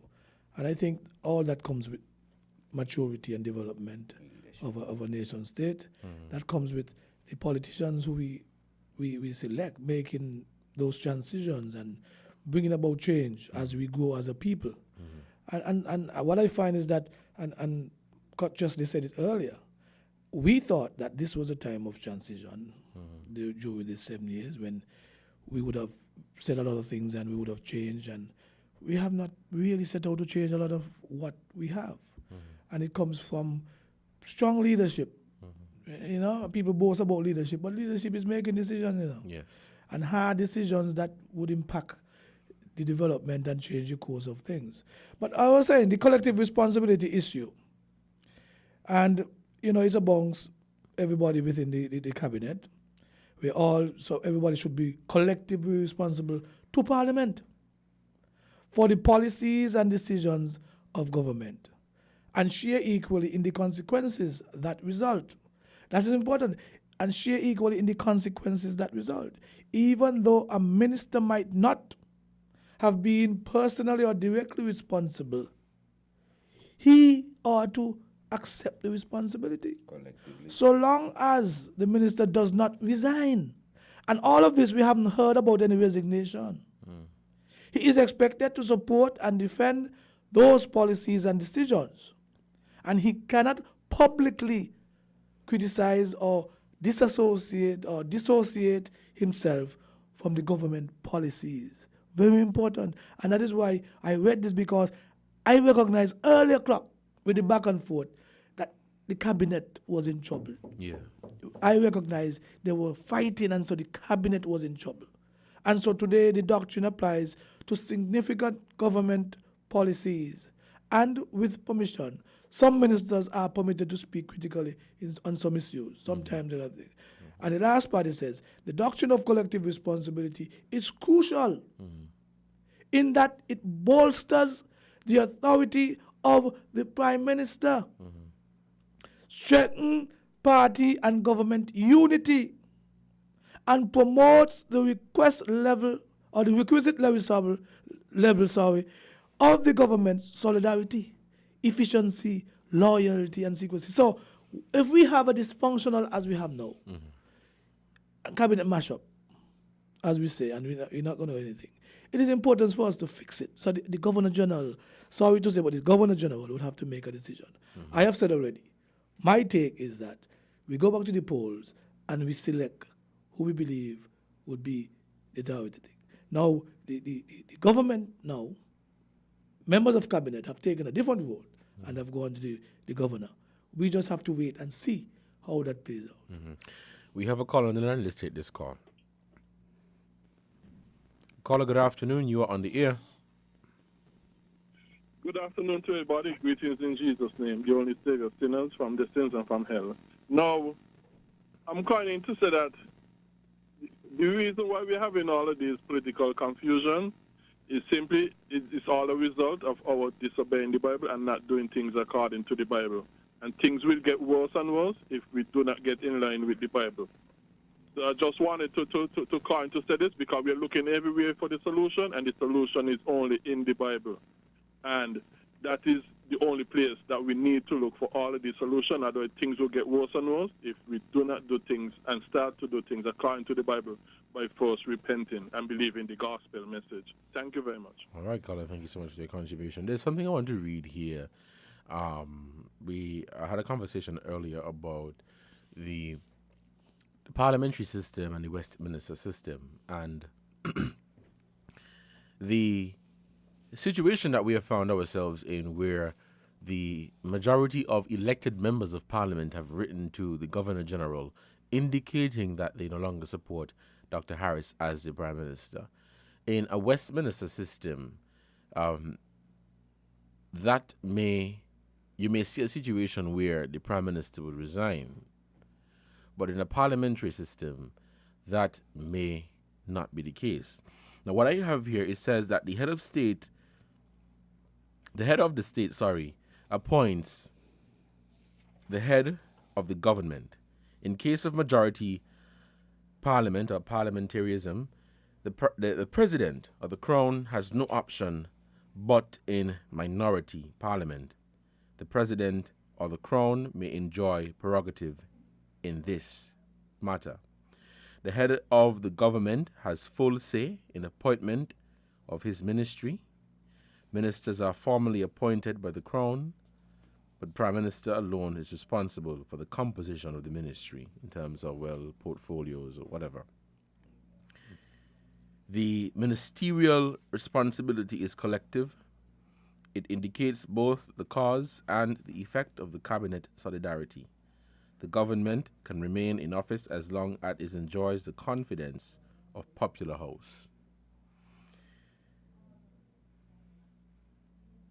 What is your take on that, Mr. Hamilton? You're reading from who or what authority? That's basically the first question I'll ask. And then I can go from there. There's some words within what you read that needs explanation. The popular house, etc.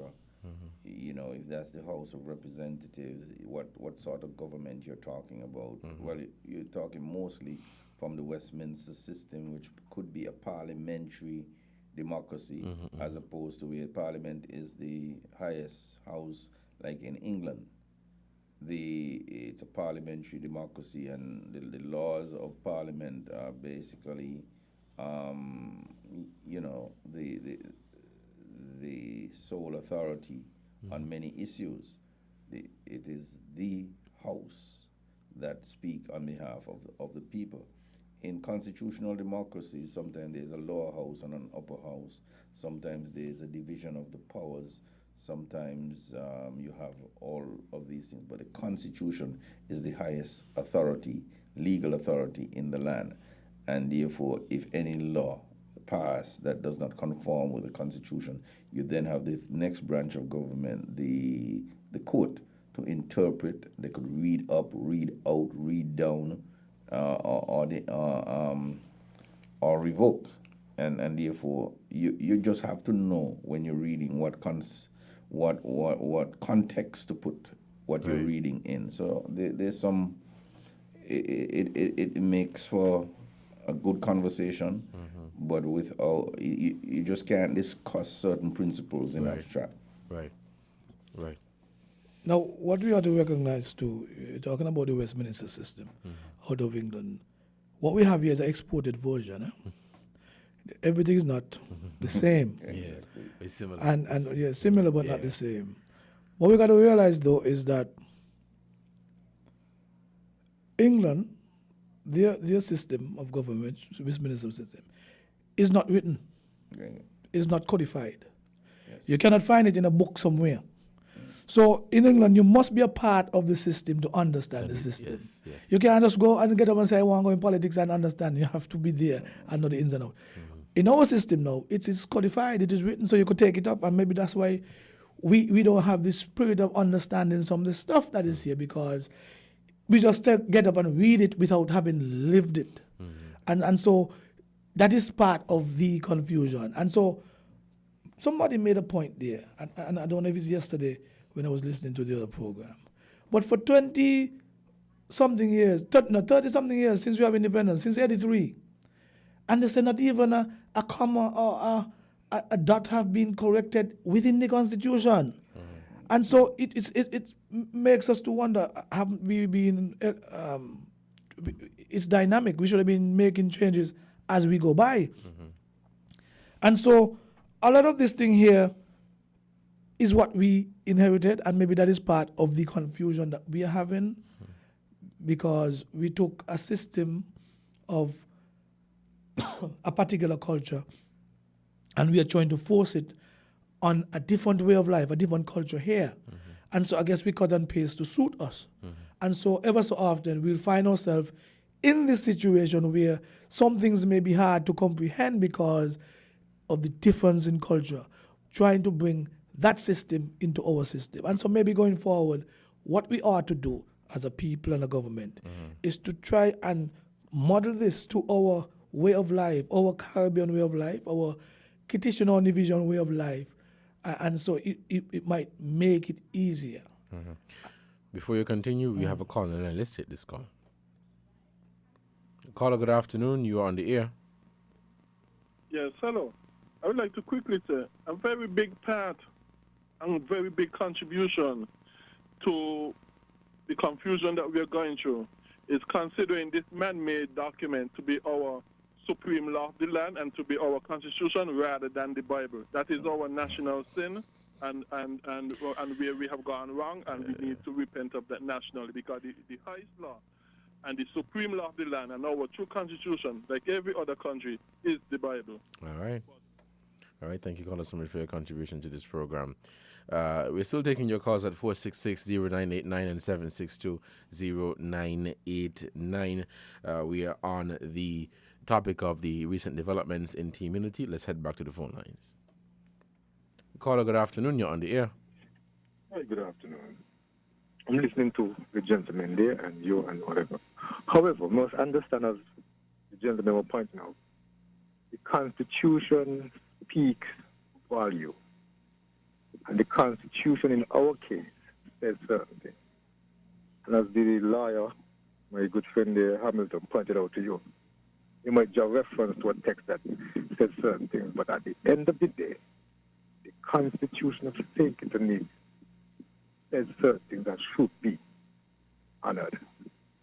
At the end of the day, we should be aware the persons who drafted and formulated that Constitution and the workers of it are still alive. The understanding of it as well, they should know that they are it. I guess maybe my good friend Eli, they might be able to say a thing or two on that. They're also similar, and this is something that gets us mixed up. Similar, but something not connected. Sometimes identical, but they're a little different. However, this situation is not new.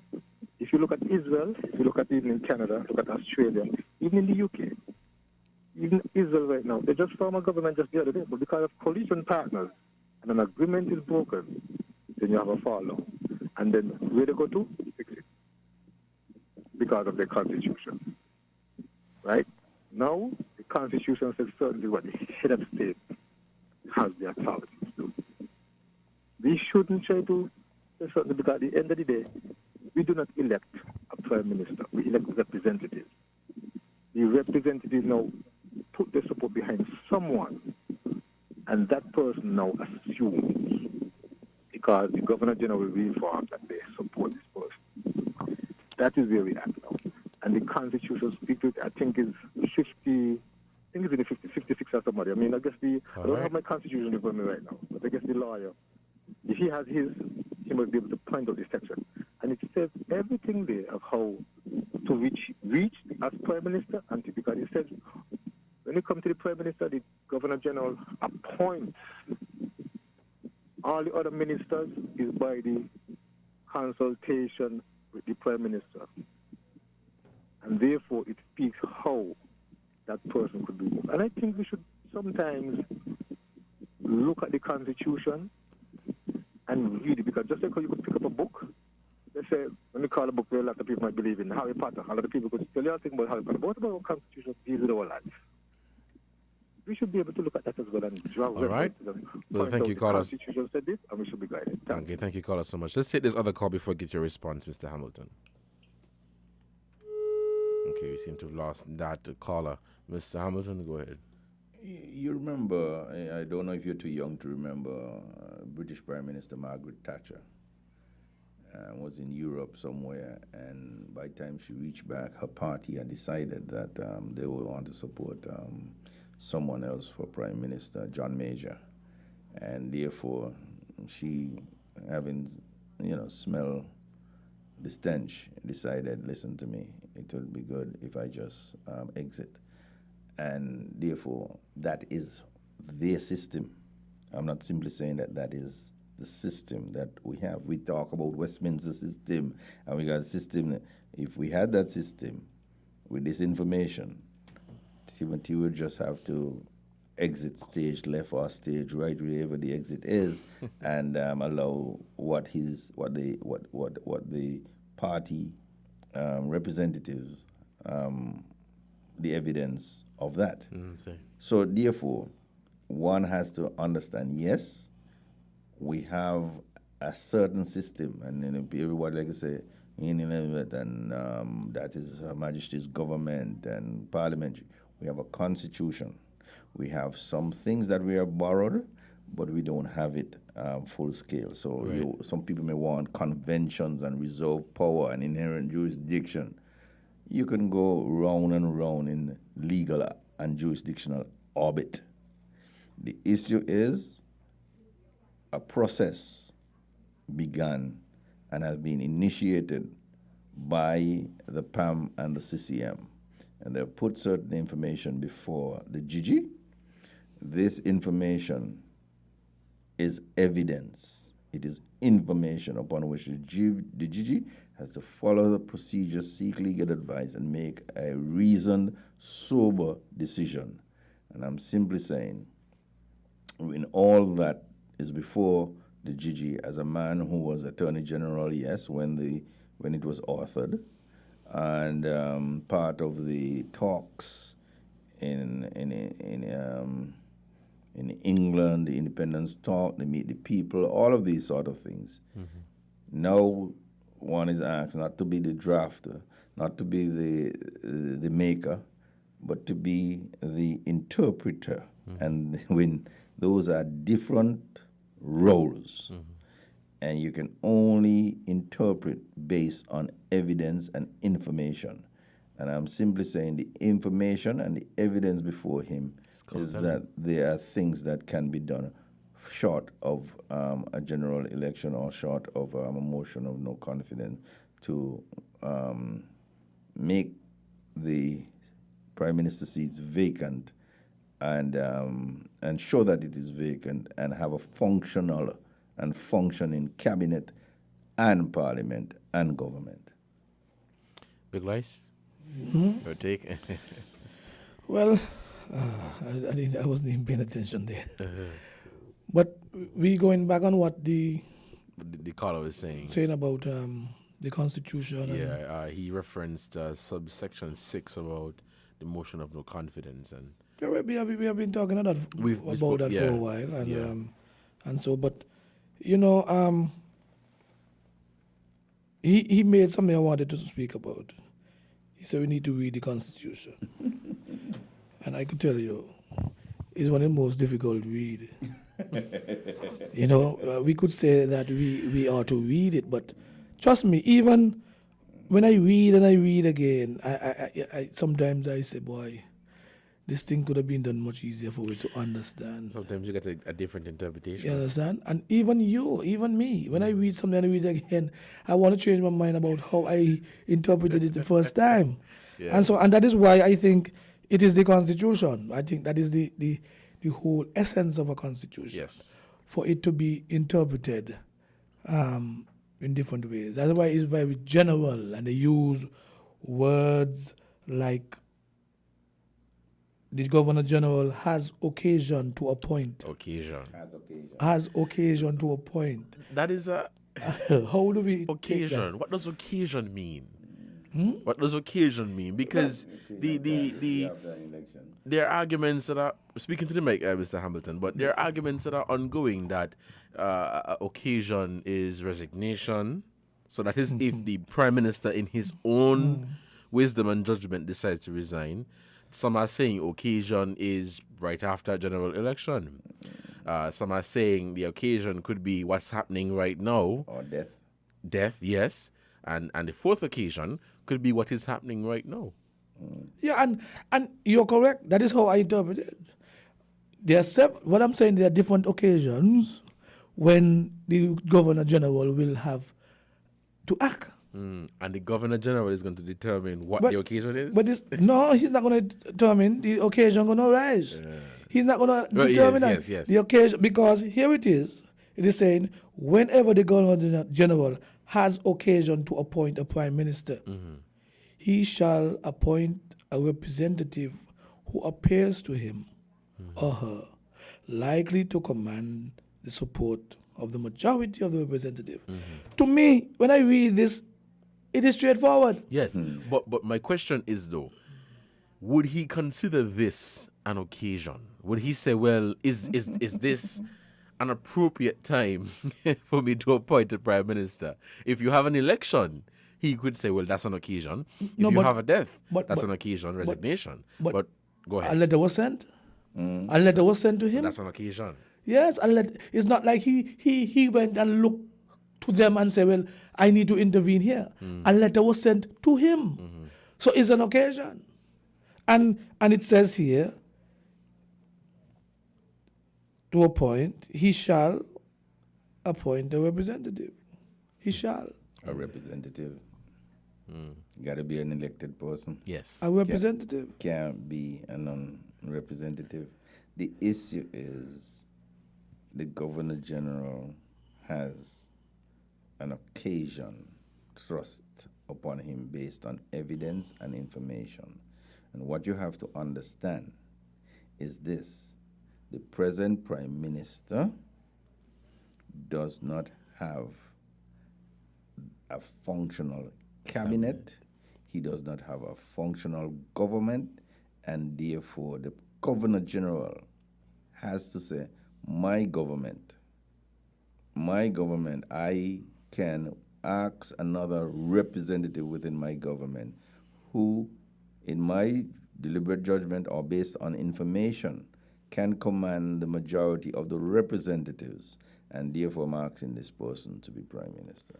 He could do that. That is within his powers to do.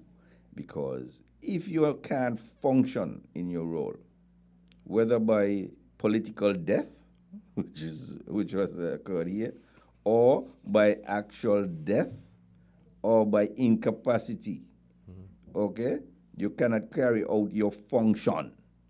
This is it. You have a Prime Minister who cannot carry out the function of Prime Minister right now. Guys, we stick up in big lights. We want to take this break quickly, and when we come back, we'll continue the discussion. Right, let's take this break. Shopping with TDC just got much easier. Here's how. Log on to shoptdcgroup.com. Shop at your convenience at any time, from anywhere, with your smartphone, tablet, or computer. With our safe and secure payment checkout, you choose the option to pick up in-store or have your goods delivered right to your door. It's that easy. Shop tdcgroup.com, your one-stop online store.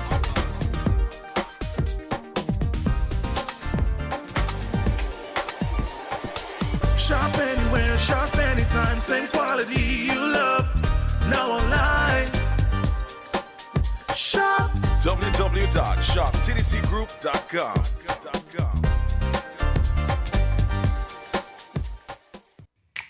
Maybe it's the way the brilliant gold liquid reflects our sunshine, or how the bright blue of its label mirrors the clear Caribbean skies overhead. Maybe it's the fresh, crisp taste of this beastly cold beer on a scorching hot day. Maybe it's even the way it brings us all together. But one thing is for sure, Carib is very much a part of who we are wherever we're from in the Caribbean. Carib. It's the way we play. Drink responsibly. People make the world go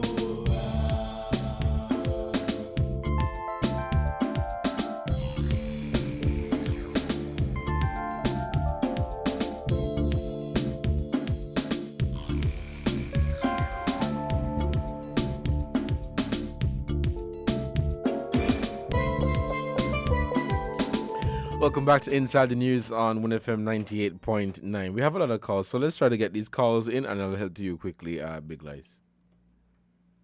Caller, good afternoon. You're on the air. Yes, good afternoon, sir. Yes, go ahead. I've listened all morning to the Mr. Hamilton and to Big Lies and, the different thing in the Constitution, what can happen from what cannot happen. But what I want the panel to if they can touch on when they have before the program ended at 1:30, if the voters were to go back to the polls, I just want, the personal opinion, who they think, would gain and, who would not. Just give their perspective. At the same time, we all know it is the mind of the people. But just, I would just like them to touch on, if the parties were to go back to the polls, who would gain and who would not, That would be my question to the panel before the program ends at 1:30. Thank you. All right, thank you, caller, so much. Let's hit this other call and we'll tackle that.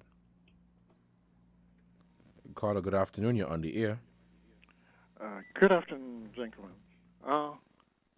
I think Justice Hamilton was correct in saying that we essentially inherited the Westminster system and, in a sense, a hodgepodge constitution, a constitution derived from it. But the problem is we did not inherit the traditions, okay? Because we did not inherit the traditions, we have all these interpretations. As he pointed out, what Margaret Thatcher did, really and truly that is exactly what should happen here, right? We're honorable people, realizing the situation, would think country above self, use our motto, and resign. That is the British tradition when they mess up. Okay, they don't have to look at the Constitution. They don't have one, but they don't have to look at what has happened. They look at the traditions. Okay, and you want to tell me that our people down here are not honorable enough to do the honorable thing? Yes, culture plays a part, but you want to tell me our culture is so defective that our leaders can't do the decent and honorable and the right thing? Mr. Hamilton also noted that the Governor General is basically privy to new information, new evidence, okay, governing the relations between the parliamentarians, and he should act on that. Shouldn't the same be said about the electorate? They now have new information, new evidence on the people they put their trust and vested so much, basically power in. They have new information based on all that has been coming out for the last couple months, all they've been saying about each other, all the things that the public should know but don't, all the things that The cabinet members themselves should know, but don't. All the actions that they've taken and have not taken that they should or should not have. That is new evidence, new information. And that is a reason to go back to the polls to get a fresh mandate. All right. Okay? Bearing this new information. Okay, then. All right, thank you. Let's hit this final call and then we'll head to the responses. Caller, good afternoon. You're on the air. Good afternoon. I would like to make a contribution to the program. Sure, go ahead. Okay. I am as old as this small nation of ours, and I have been drawn to certain points. The first time was in 1993 when we had that confusion. I was in high school. The next time was when we had the secession vote. We went back to this issue of what the Constitution for Nevis, if successful, should be. Also, now we're in another quandary which started 7 years ago. Was it correct under the Constitution for three parties to align? Because Nevis has always been on the opposition side of the Plinkett House, which I find funny. But now they're on the government side. And therefore now we're in this situation. Now, what about the education of our people? Because I see a lot of if, should, what the situation should be based on who interprets it, but it's not necessarily right or wrong. Where do we go from here? Our nation is being presented with a lot of issues, politically, legally. I mean, I just had the death of my father, and once you die without a will, for example, there's a lot of legal stuff to go through, but there's no urgent way to change certain stuff, and then we find ourselves back to things. Let the time pass, and it will go away until it pops up again. So, to Mr. Hamilton, you are the lawyer. What can we do about these situations beside when they pop up? Thank you. All right, thank you, caller, so much for your contribution to this program. Guys, we have 15 minutes left, and I will give you the time to give your responses to the comments by the callers. Mr. Hamilton, go ahead. I'd just like to say this, that, you know, a lot of us like to hold up the fact that, we have Queen Elizabeth and the monarchy, and say we should move away from that and go to a republic. Mm-hmm. And the United States became a republic, a federal republic. But I just want to say this. A guy born in Nevis, somewhere in Nevis, wrote 52 of the 80-odd Federalist papers that form the United States Constitution. At one point, he was in charge of the customs, the treasury, the customs, the Coast Guard. They even call him the first Prime Minister of the United States because it is like Washington was the president, but he was the Prime Minister. And that guy had a last name of Hamilton, and he's on the $10 bill. He's one of the only, I think the only non-president on the U.S. money. Yes. And I'm just basically saying that it is not a matter of where you were born or where you come from or the color of your skin that gives you wisdom. But a lot of the guys who are in parliament are very bright academically and so on. They got qualifications up to the yin-yangs, right? But again, it comes out on how they exercise power, common sense, education, and intelligence. Mm-hmm. I might have been one of the guys who would have lost my neck if you were to tell me that the group of guys who are now in government would not be transformative. You know, you have Sean Richards, who before he was even 30 had a professional degree in accounting. You have the present Prime Minister with a PhD, I think, in accounting. Mm-hmm. You have Mark Brantley, who graduated top of his law class at Norman Manley. You had Vance Amry at one point, who had been premier for some 16 years in Nevis. Mm-hmm. And I could go on and on. You had Sam Conda, who was Deputy Prime Minister for some 18 years under Denzel Douglas. If you could put that group of guys together and tell them to govern, you have Lindsey Grant, who has a master's from Harvard, etc. All kind of qualifications. And you're going to tell me that these guys cannot take our constitution, bring some ideas to it, bring amendments, move us into some sort of a different polity so that we can move this country forward. If you asked me to bet before 2015, I would have betted on them. And therefore, the guillotine would have fallen and my neck would have gone. To feel that we would reach the point where we have a dysfunctional cabinet and government, I would have never thought of it. But these are the things. I have never had power, political power, but something about political power, something about it, that when guys today they are needing of help and assistance and guidance and strategy and so on, and tomorrow they're in power and it seems like they know it all. They lean upon their own misunderstanding according to Bob Marley. You understand? And when you do that, there are difficulties along the way. There's a need for grounding. I hear the caller who spoke about if with new information you shouldn't go back to the poll. That has always been, the will of the people. They say it's the will of God. I know my friend who normally call in on the Bible might disagree with that too, but I'm just basically saying these are sayings that are out there and they can be tested.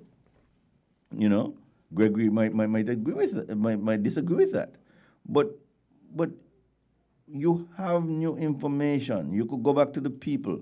Did Timothy Harris go back to the people when there was a scandal about bribery and shoes and watch and so on? No.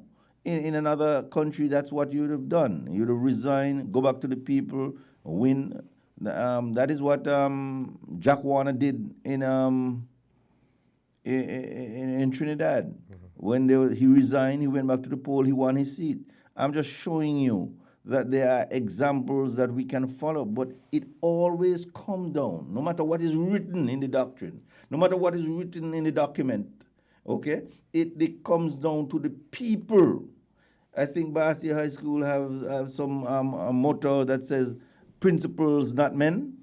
Well, this is what it's about. It's about the people and their principle, their internal logic, what they are bringing forth in order to lead us. And I'm basically saying that leadership, the leadership that we have elected to Parliament and as a result, cabinet, these guys have been given a lot of responsibility.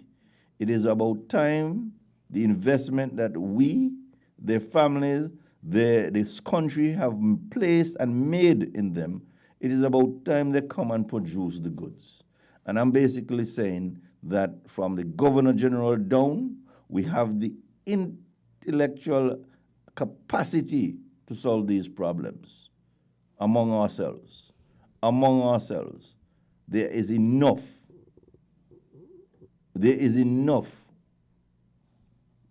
common sense, education, and intelligence to solve these problems. These problems are not beyond us, and we don't have to go nowhere to solve them.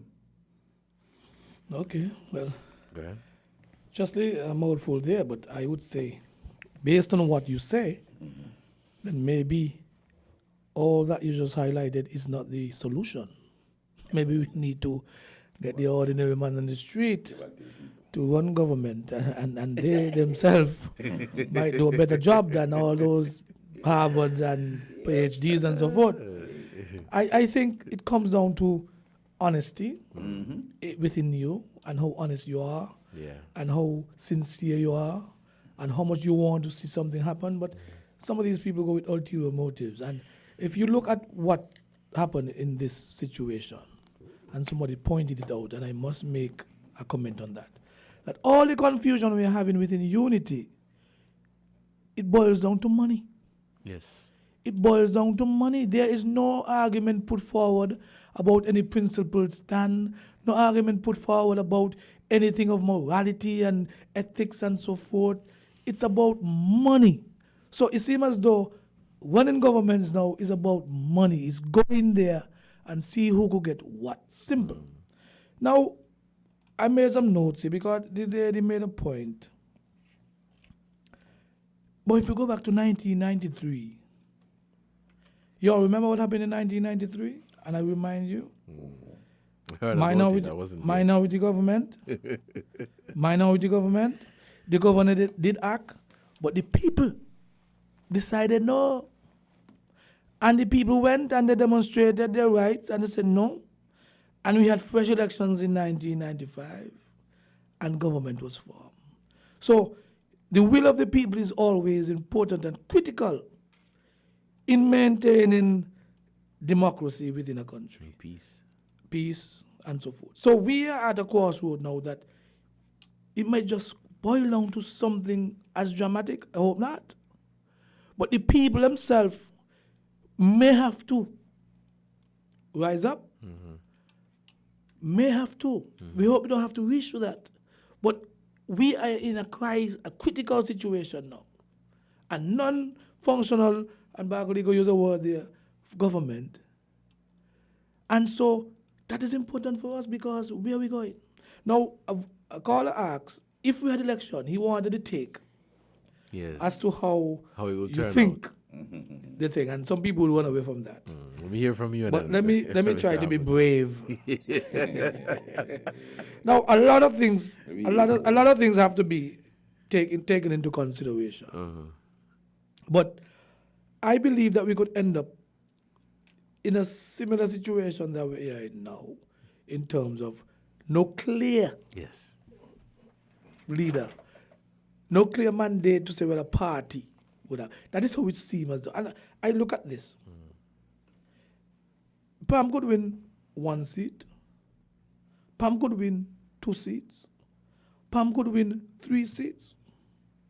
There's a lot of things in play. Somebody might even say Pam could win 4 seats, get back their 4 seats. I would say, me personally, I think I am toggling between 2 and 3. 2 and 3. They could win 1 or 2 seats. Yeah, huh? They could win 1 or 2 seats. 1 or 2 seats. Okay. No, 2 or 3 seats. Oh, 2 or 3 2 or seats. 3 Oh, seats. yeah, sorry. Yes, 2 or yes. 3. I believe that's the point of this thing. And so it becomes now an issue within number 2 and number 4. Number 4 and 8. 8. You cannot take your eyes off 8. People got to understand. You see Kayon? Kayon never voted against Pam. Never.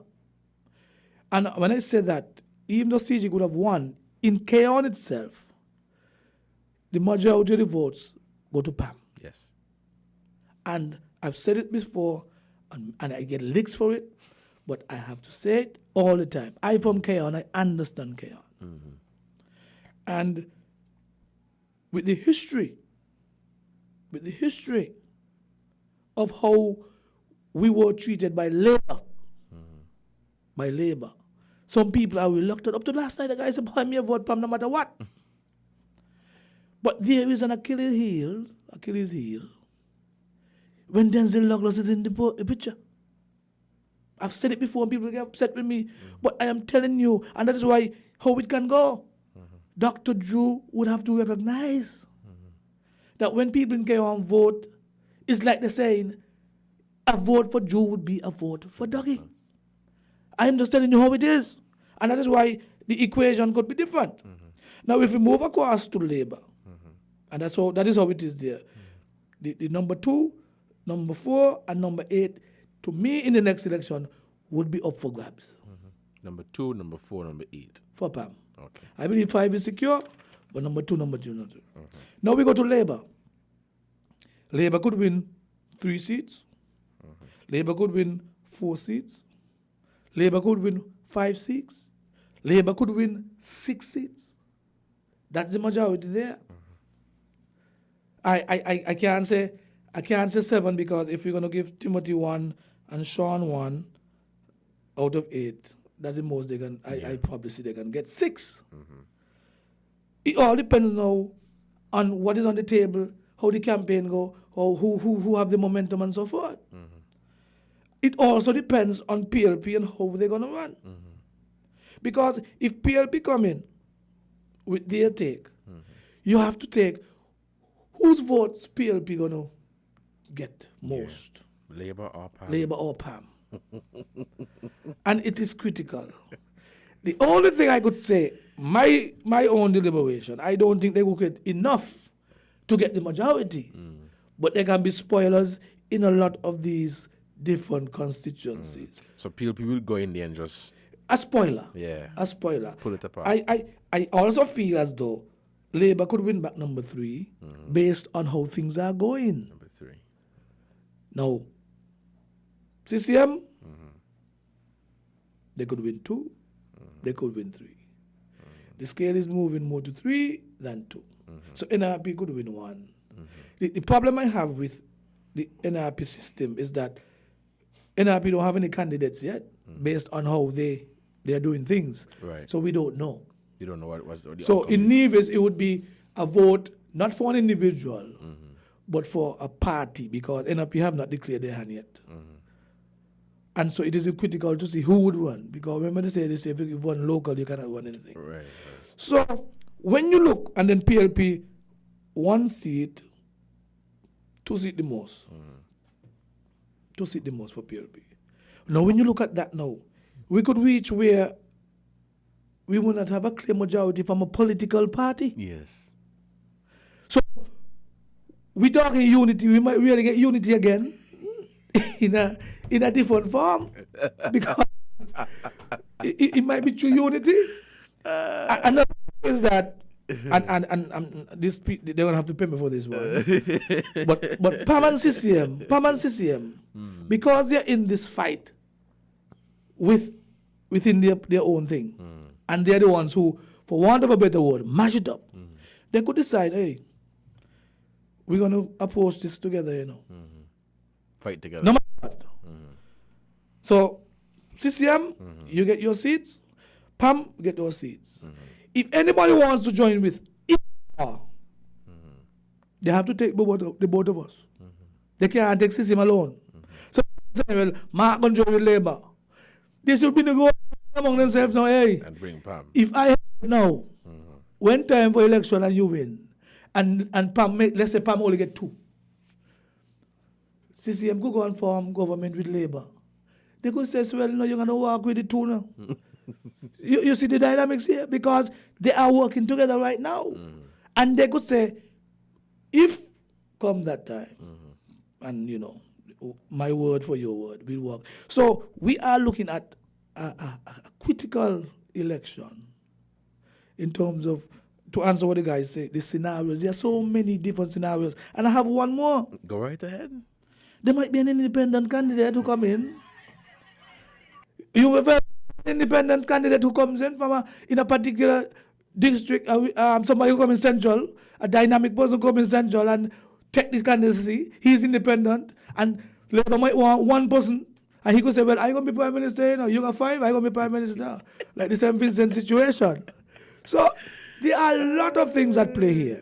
A lot of things at play here. But But the last thing I'm going to say, and I want to say this, the other situation is that PLP would be the only one outside looking in. Nobody going to join with them. That's the only thing. PLP would be outside looking in. Nobody going to join with PLP. But let me put in this quickly before Chesley coming in. I agree with you. I'm more leaning to there being it gonna be amongst the candidates rather than the parties, if you understand what I mean. So you might see a situation where, like what you were saying, everybody is going to get a little piece of something. PAM couple, CCM couple, NRP, this Labour that, PLP that. You may see a situation where no political party may get the majority. That is my take on it, and that is not impossible. No, it's quite possible. It's quite possible that in the next general election, the political parties, none of them may be able to get a majority. And so it's going to boil down to, well, what we do here. Mr. Hamilton, what happens then? Give your take and say what happens then. There's nothing I could usefully add. The issue is that. Outside of that, though, as an obiter footnote, you're talking about, you see, you don't have polls and you don't know how many people will be running, and you don't know if there will be 3 parties running 8 candidates in St. Kitts. My advice would be, if from a strategic point of view, why should Pam run a candidate in constituency number 7? If Timothy has 2,000 votes right now, Labour has 600. Let's say He got 60 last. Let's say Labour has 1,500. There is no need for Pam to go and pull back the 500 votes from Timothy. It is more important for them to take it and ask their 500 people to vote for Natta. Because what you have there is 1 minus 1 plus. It's a 1,000 vote swing. So wow. I just simply saying, at the end of the day, I see one loser in all of this, and it's the one person who wants to hold the country hostage. And that person is going to end up rolling the dice, but I could only see them ending up on the outside, as Big Guy said, looking in. And if we do have a government of real national unity, I'm basically saying, it is easier for PAM and Labour to come together right now than anybody joining with PLP. And that is the reality. And therefore, if you could convince me that PLP could win 6 seats, that's the only way they could form government. Will PAM and Labour accept coming together? Because let me tell you something. You see, because people don't know the history. It's a hard one to believe, PAM and Labour came out of the same family in Sandy Point. The Manchesters and the Roberts are related. Okay? And I'm basically saying to you, it is quite easier, right, for courtesies to be extended, all right, than anybody to trust the person who has been fired by 2 administrations.